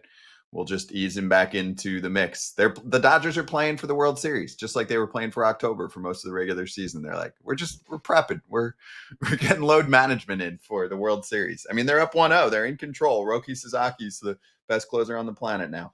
Dodgers territory talks about it every day, including after the game tonight. You will hear from them if you want to get the Dodgers perspective. If you want to get the overall game perspective, we'll also bring that to you on our post-game show after Cubs Brewers. We will talk about that. And the Phillies perspective, of course, too, from the Phillies show with Todd, Jim, and Ruben. They are dialing in with coverage just about every day, new shows coming from both sides there. Ken Rosenthal coming up next.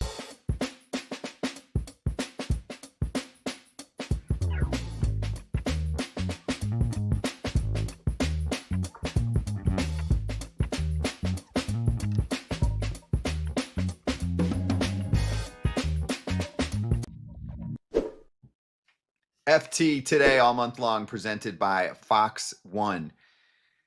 Skip Schumaker is a skipper now, again, in Major League Baseball for the Rangers. And if you caught, what was it, Thursday or Friday's show, you probably already had a good feeling about it. Kratz, what did you say? Or what did you say? I can't talk. There's probably some other teams interested. Well, that seemed to be the case from people that were reporting about it. And he lands himself a 4-year contract. Yeah, you gotta do it. Maybe you gotta do a little extra if you really want your guy. It's free agency. Skip Schumaker went to manager free agency. So good for Skip. Good for the Rangers, too, because they're still in a spot where they want to win, and he's clearly shown that he can win in Miami. So pretty sure he can win with a nice star-studded lineup, too. Yeah, this was all set up this way, AJ, that he goes over to the Rangers to work in the front office for a year, and then Bochy is done. Yeah, he was the manager in waiting, kind of, right, is what they said. He went over there, and everyone, that's just one of the reasons why they thought Bochy might only be there for one more year, and he was. And now Skip slides right in because there was thoughts of Skip maybe going to San Francisco had been mentioned. I know St. Louis, but Ollie's back again. There was places where Skip's name had come up as a possible replacement. And now he's in Texas and they know him. He knows the organization. Seems like a pretty easy transition, if you ask me. Yeah, he did a nice job with the Marlins. He got the Marlins to the playoffs. And got fired. But so did he the didn't GM. Get extended. He didn't get extended.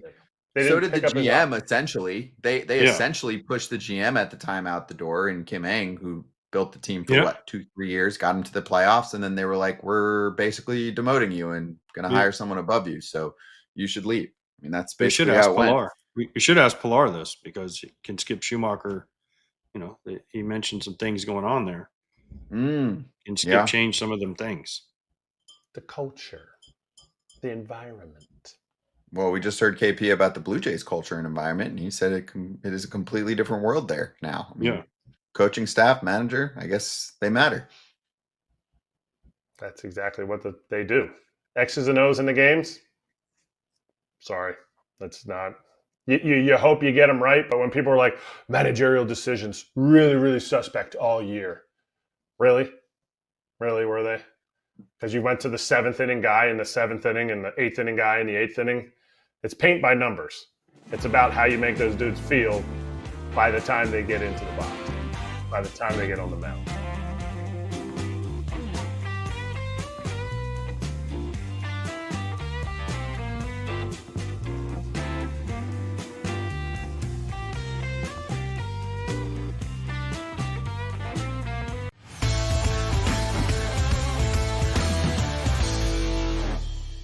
It's the Inside Scoop with FT Senior Insider Ken Rosenthal, and he is following this Yankees Blue Jays series. Of course, you can listen to him on Fox. Ken, I'm just talking a sec to make sure that I have you because I suddenly have a screenshot of Ken, so he might be frozen. And Ken, I think we have you back, but it's a little bit dicey. Uh-oh. No good. Okay. We're trying. Efforting. All right, Ken, you got us now? Not Ken's best angle. I got you guys, yeah. Okay. Ken, let's get right to the Yankees Blue Jays series. And you wrote about Vladdy Jr. Give us a little more context on what you've seen from him in the first 2 games. Well, I've seen a pretty electric player. A big home run in game 1, got the Blue Jays started, and then yesterday the grand slam transformed a 5-0 game into a 9-0 game.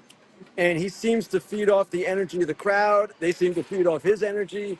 And that curtain call he took, that was just an electrifying moment. So he's doing things in this series that really all superstars dream of doing in the postseason. And it's honestly cool to see. Ken, I know we have the Soto shuffle. Do we now have the Vladdy shimmy where he was shimmying and he was giving the whole in between pitches before he hit that grand slam? Are we going to now see 8-9-year-old kids doing the shimmy before they take swings? Well, I'm sure in Canada they're going to be doing a lot of things like Vlad Jr. And yeah, I mean, he's got something going on with that for sure. And it's just really cool, again, to see a guy who kind of struggled in September, actually not kind of, struggled in September, find himself. And he has said that basically what happened is that the rest from the layoff did him good.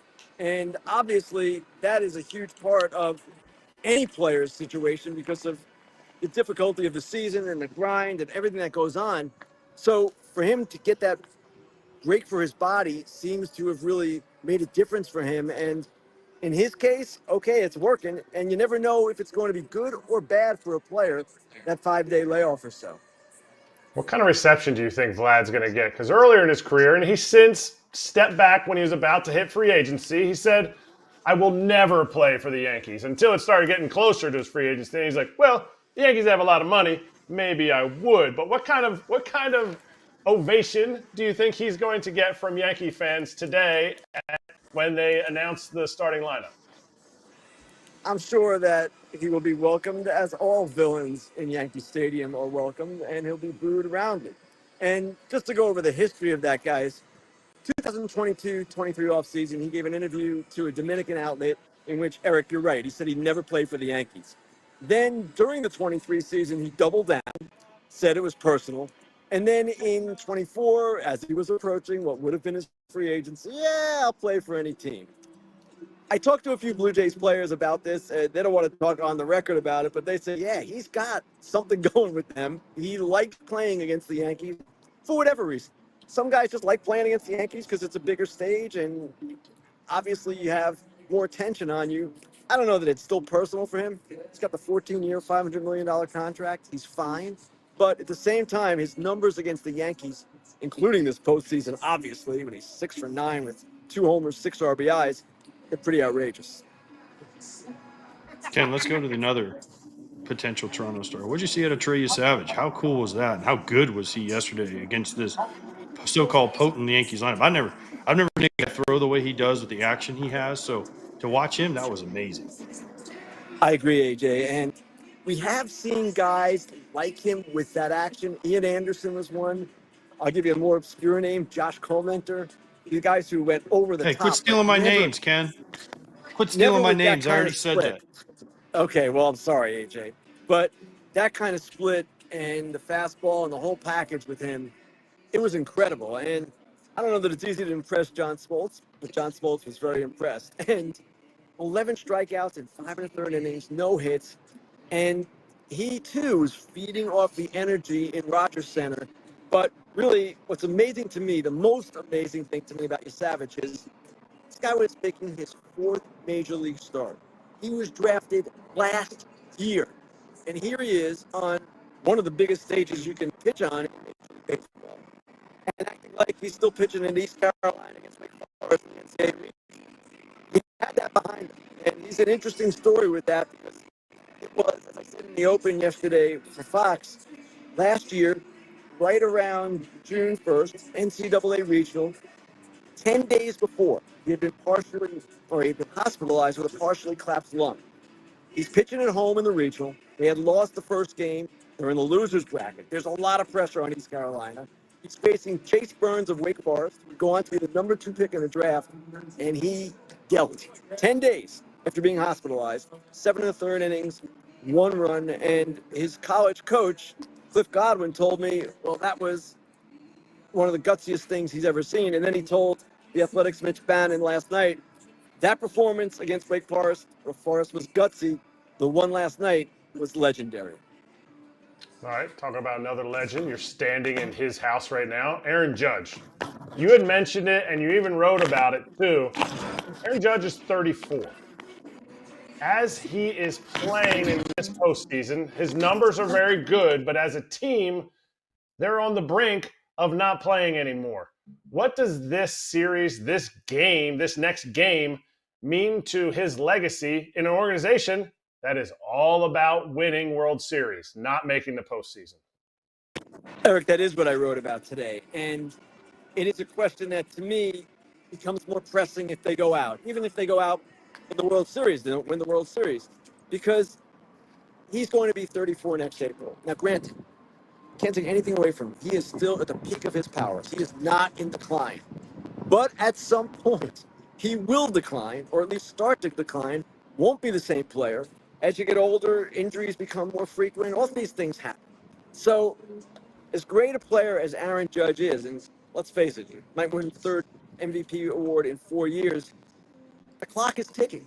And they will only get so many chances with him at this level. Now, his performance this postseason is interesting. He's hitting, and he's drawing walks. He's got a couple of walks. But There's only one extra base hit. It's a double. And, of course, the biggest at-bat for him in this postseason was bases loaded, none out, 6th inning against Gossman the other day, and he struck out on ball 4. Obviously, Aaron Judge is a great player, and obviously he is going to continue to do great things in the game, but this is something that, yes, is part of his story right now.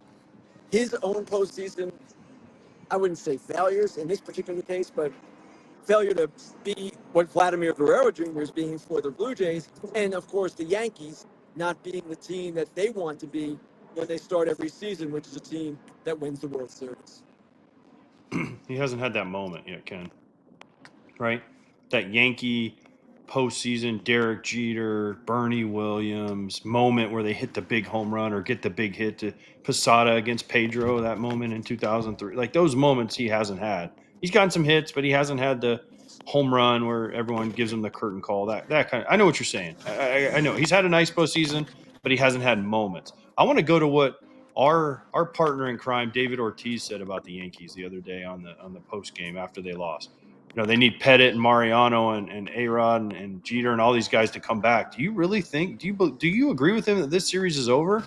Because I think going back to Yankee Stadium is a huge deal, and I think the Yankees have life. If they win Game 3, if I'm the Blue Jays, I want them dead. I want them dead tomorrow, right? I don't want them to get any life because especially in Yankee Stadium, that's scary because they can get going quick there. The first thing you learn as a baseball writer, or one of the first things, is never write it's over when a series looks lopsided.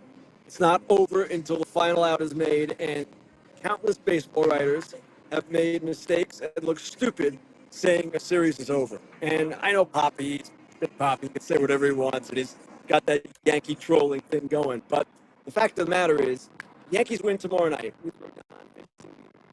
And they have a bullpen game that they will be facing with the Jays. From the Jays' perspective, they'll be their bullpen game in Game 4 with the ability to tie the series with Cam Schlittler on the mound. So that is, I would say, not an unrealistic scenario. And Aaron Boone said yesterday, quite accurately, it's been a weird year. A lot of weird things have happened. Us rallying from 2 games down in this series would not be the weirdest. I agree with that.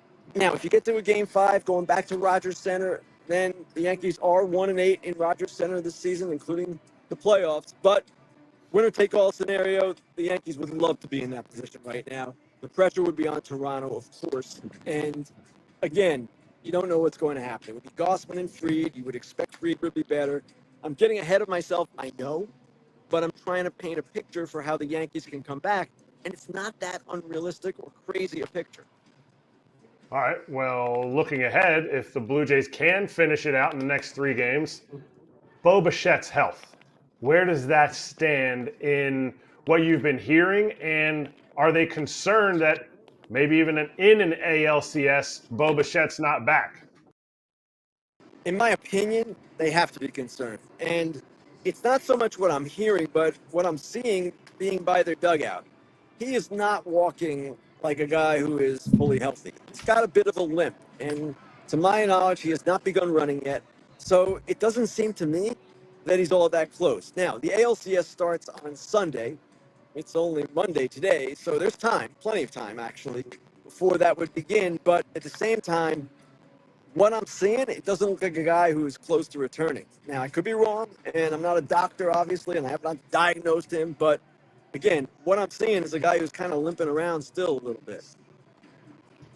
Ken, great stuff, and awesome hearing you over the weekend with the team over there. We'll look forward to the next one. We'll talk to you soon, and we'll see you on Fair Territory tomorrow. Sounds good, guys. Thanks. Thank you. What, did you have a parting shot, AJ? Yeah, I wanted to say something, but he got off, so it's fine. You can still say it. I mean, I'll send No, him it was meant for him, and he needed to respond to it, so it's fine. Okay, save it. We'll get him later this week. Well, it was only applicable because the other day Smoltz was texting Waino, and as you know, there's a old announcers thing where you kind of don't say things, and we were in the extra innings, and Smoltz said, "I hope you guys go 20 innings and break my 19-inning record for a postseason game." And we're both, to Waino and I were both like, "You stop that right now!" And that it only went 11. So, it's just an old. And I was going to tell him to tell Smoltz to, quit trying to jinx us. Yep, that's fair. We'll get Smoltz at some point too, so we'll be able to tell him ourselves. Probably World Series time would be my guess when we'll get Smoltzy. All right, FT fam, we'll swing right back to test out a new segment. Ooh.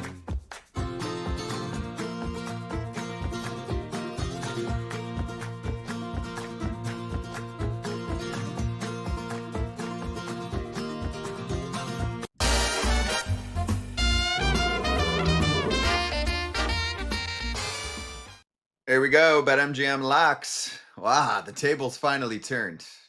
I went hard on Friday, Kratz, to try and turn things around.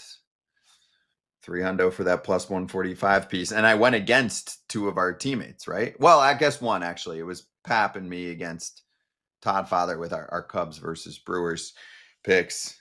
Seattle obviously did not come through, so that hurt you and Pap. So let's re-rack and we'll get ourselves set for the next one. AJ, you want to start us off? Sure. Since I'm even money, kids, but I'm still up a lot for the season. So I'm going Blake Snell under 7.5. I know he had a big day against the Phillies not long ago, but I just think I don't know if he's going to be in there long enough. I think the Phillies will make some adjustments. So under 7.5 punchies, and Shota is only 3.5, over 3.5 for Shota. I just think he's going to need to be out there a little bit. The long guys were used up the other day, and I think Craig Counsell is going to ride Shota a little bit, and he's going to get over 3.5. That gets me to plus 262 for the day. I love that. Twinsies. I got over Shota. The over is 3.5. He's hit that every start against the Brewers this year. So we're going over. It's paying plus 105. Nice. Okay. I'm going to take the Milwaukee Brewers yet again. I actually was thinking about money line, so we might have to flip that one. So don't show the board yet because I got minus 130. I'm a little worried this could end up being a one-run game, but I got the Brewers taking another one here. Minus 130 for me was just on my border where I was okay with it. I thought that they would actually be more in the minus 150 range based on what we've seen from this team throughout the season. And then coming into that first matchup, I know it's Ashby, and it's kind of crazy that it's already a bullpen game in game 2 for the team with the best record in baseball. They get to buy it, but that's how they like to do things, and they'll mix and match. And I just think the offense is a step ahead. So it's a contact-heavy offense. Maybe they'll strike out 4 times, and then they'll win the game, and everyone will be happy. So how many innings do we think Ashby goes? One time through, maybe? He's not just going to go one inning, is he? Because this guy's been built up a little bit. You think he's just going one inning, and then they go to a Priester or somebody else? I would say 3 to 6 outs. I hope they don't go to Priester because Priester win every start that Priester has. If they ruin the streak of Priester. But Ashby's got 50 pitches is what I'm hearing. Which, how long does that go?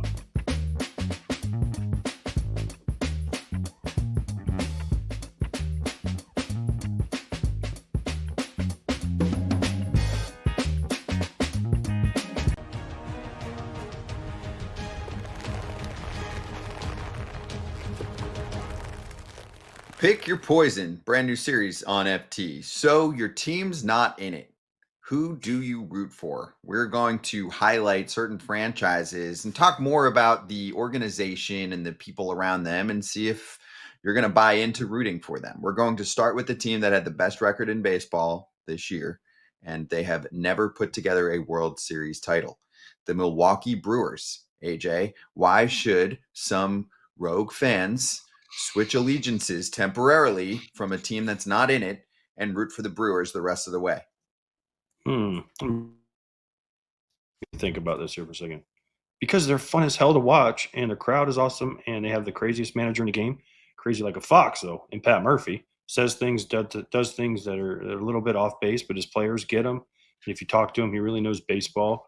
But just the way they play kind of an old school baseball. And if you're into that and you're into guys that bunt and guys that take first or third and guys that can cover ground defensively and good pitching, then the Brewers are your team. And 1 through 9, they're a sum of parts over stars. But for me, they're just a fun team to watch. And Murph and the way he handles it.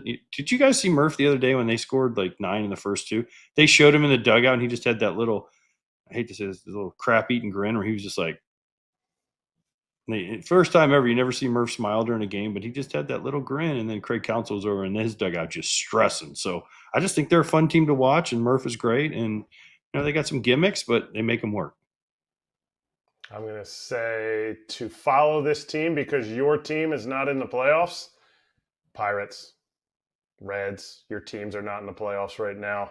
Cardinals, your teams are not in the playoffs. If you're a small market, you need to follow this team, and this is the team you should choose because their organization, year in and year out, puts a team out on the field that can win, and then they get behind them as an organization and say, okay, this is what you need, this is what you're good at, and they get the most out of their players. They don't make any more money than any of the other small market teams. They're actually the smallest TV market in baseball until Vegas comes into town. But that's the way that you can get on board with this team. Like, you can get on board with how each of these guys were not necessarily the first pick by other teams. You can get on board with the fact that they got the DFA bullpen. I guess it's not as much this year, but it's a bunch of guys that have been put together and they figured out how to win. Oh, and they figured out how to win more than everybody else in big league baseball. It's a great call. You know who I'm thinking about too in the mix here? Christian Yelich did sign one of those big boy contracts. So if you're a fan of a small market team and you're like, my team won't sign up my dude for a long period of time because my owner's complaining, then you look over at Milwaukee and you say, successful, they win games. Attendance, because they win games. Enough money to sign a franchise player. And that's Yelich coming over from another team, right? If you get somebody early on like Jackson Chourio, who already looks like a star player in our sport at a very young age, then you can wrap him up for a long period of time. I think the Brewers make many other fan bases jealous, AJ. They even make big market owners very jealous. Why? Because then they turn to their front office executives and say, how come they're doing that with this? And you guys get all of the resources and you can't beat them.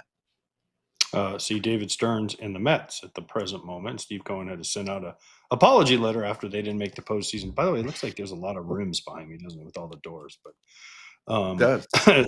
And also, as Jeremy pointed out, it is the best tailgate city in Major League Baseball. I mean, they get there hours before the game, and they have and if you can just walk outside the stadium, you smell the brats and everything, burgers on the grill. It is a great smell. So they also do that right, and they have one of the best logos in the game, and they have two mascots. They have Bernie Brewer, the Slide, but Barrel Man gets very underrated as a mascot. Let's not forget Barrel Man and what they do there. I want to hit on Yelich because I played with him the year he won the MVP, and then they locked him up after that. As a small market organization, you can't miss on these types of signings. You can't miss on spending $200 million on one player. So to me, it's all about how that player is going to act when things are good and when things are bad. And Christian Yelich couldn't be somebody who is more every single day ready to prove that this contract wasn't a fluke. It wasn't a fluke. Wasn't something that he shouldn't have gotten. So when your small market doesn't want to lock up a guy like Christian Yelich, you're losing so much value for the organization. Yeli almost feels bad that he got the contract. He knows he's a good player, but he almost feels bad that he's getting paid this much, and he wants to go out every single day and prove it. When he was hurt, he was like, the worst part is that I'm not out there with the boys. When he wasn't playing well, he was like, you know what? It's okay. I'll turn it around because I'm out there every single day, and they can see that I'm not 100%, but it means more to be out there every day and playing with the boys. And now he's fully healthy, or as fully healthy as Christian Yelich needs to be. And he's a freaking linchpin of that lineup right now. And they all kind of follow suit behind him. And he's that leader that's not that, maybe outward leader that some people think, but in that clubhouse, he sets that tone and he sets that environment. I'll also give credit to the team for valuing their broadcasters. They have some really good broadcast talent, and they stick around there clearly for a reason. Brian Anderson, Jeff Levering, and the legend in a class of his own, Bob Uecker, who was a brilliant game caller, a brilliant ambassador of our sport, funny as hell. And look, he spends a good chunk of his life calling Milwaukee Brewer games. So there is a love. I mean, if you haven't been to a game out there, and I would definitely advise it. It's a really fun experience. The people that you're around from a fan base perspective are special. So it makes sense. And it's not like we're just, doing the Milwaukee Brewers Kool-Aid drinking session here right now, AJ. We're going to do this for some other teams as well. But I think this is a good way to look at things. Oh, and they're easy to work with. Mike Vassallo, their PR guy, is great, even though he doesn't show up sometimes because he had his appendix out. Like, come on, Vassallo, be better than that. Right. But you forgot Rock, their analyst who's there a lot. He's great to listen to. There's just a lot of things that are good. Sophia Menard and one of their other, that translates for some of the Spanish players is awesome. The people just are really nice when you walk through the ballpark. And plus, I'm not quite on the Kratz, full bandwagon with the Brewers, but I will say this. I've got to go down the slide. I've got to run in the sausage race. It's a pretty cool place, Milwaukee, and the town is sneaky good if you know where you're going. It is sneaky good. I was there last weekend, and they were having Oktoberfest, and let's just say there might have been some old beers thrown down by me. They have a few of those out there in Milwaukee. Yep. They got a lot of fests. Anyway. They got a lot of fests in Milwaukee. Concerts. Yeah. It's a sneaky great music scene too. Everybody goes to Milwaukee to do their concert. That's true. And sneaky good golf too, by the way. Sneaky good golf. For a little longer. And then no. Yeah, but I'm not there in the winter, so I don't really care about the snow. That's true. Tough winter. Yeah, they don't have a great football team. I'm not a big fan of their football team, but the rest of it's pretty cool. If you like this segment, let us know in the comments. And if you want us to bring up another team in the postseason mix, then we can do that. All right, Slap Pans coming up.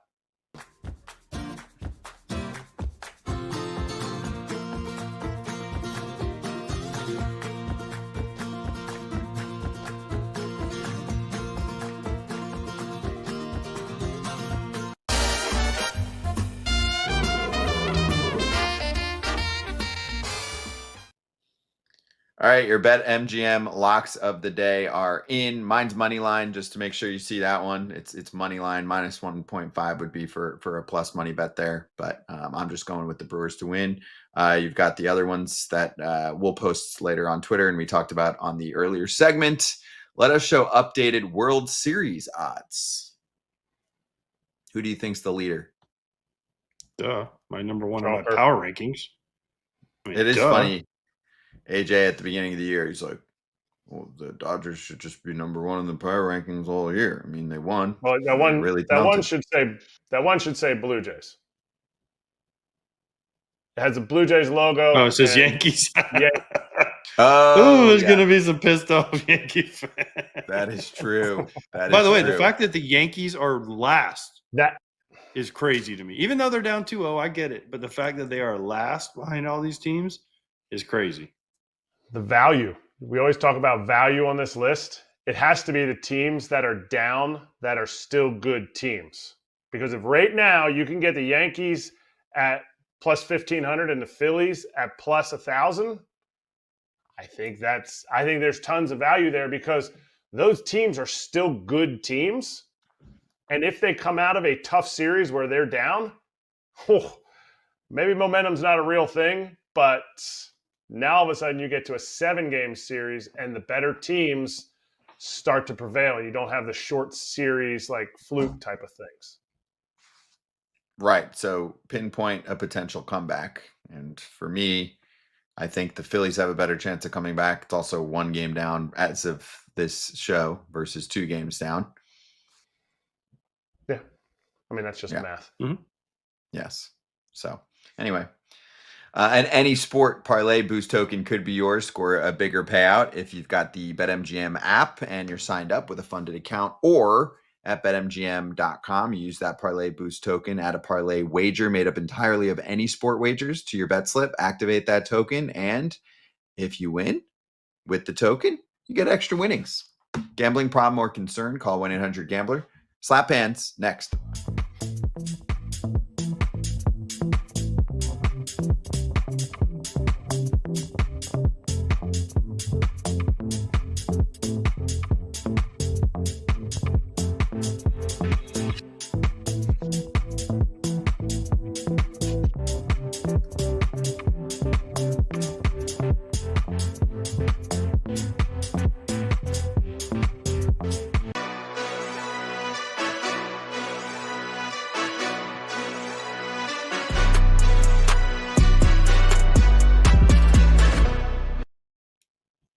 right, let's slap. Hey, shout out to one fan that's going to be in Philly today in a Foul Territory shirt. Maybe that brings a little extra luck, Kratz. FoulTerritoryShop.com, shameless plug. I mean, I don't know if it brings luck or not to the team. My guy's going to be comfortable, though, because that shirt is one of my favorite go-tos for sure. Mm-hmm. AJ, any last thoughts here? Obviously, we'll be talking, but any last thoughts on the series? Anything we didn't get to? No, I think we've covered all the series pretty well. I'm interested to see how the Cubs respond to getting slapped the other night. How they come out today with Showed on the mound, bullpen game for the Brewers, and also, you know what? How the Phillies respond, because I know they had an off day, but that's a game the Phillies are used to winning. And Teoscar with the home run late, and it's a deja vu all over again, as Yogi Berra said, to what happened to him against the Mets last year. Yeah, that's true. With the Cubs, I just think about really the top two guys that would be starting playoff games for them would be Justin Steele and Cade Horton.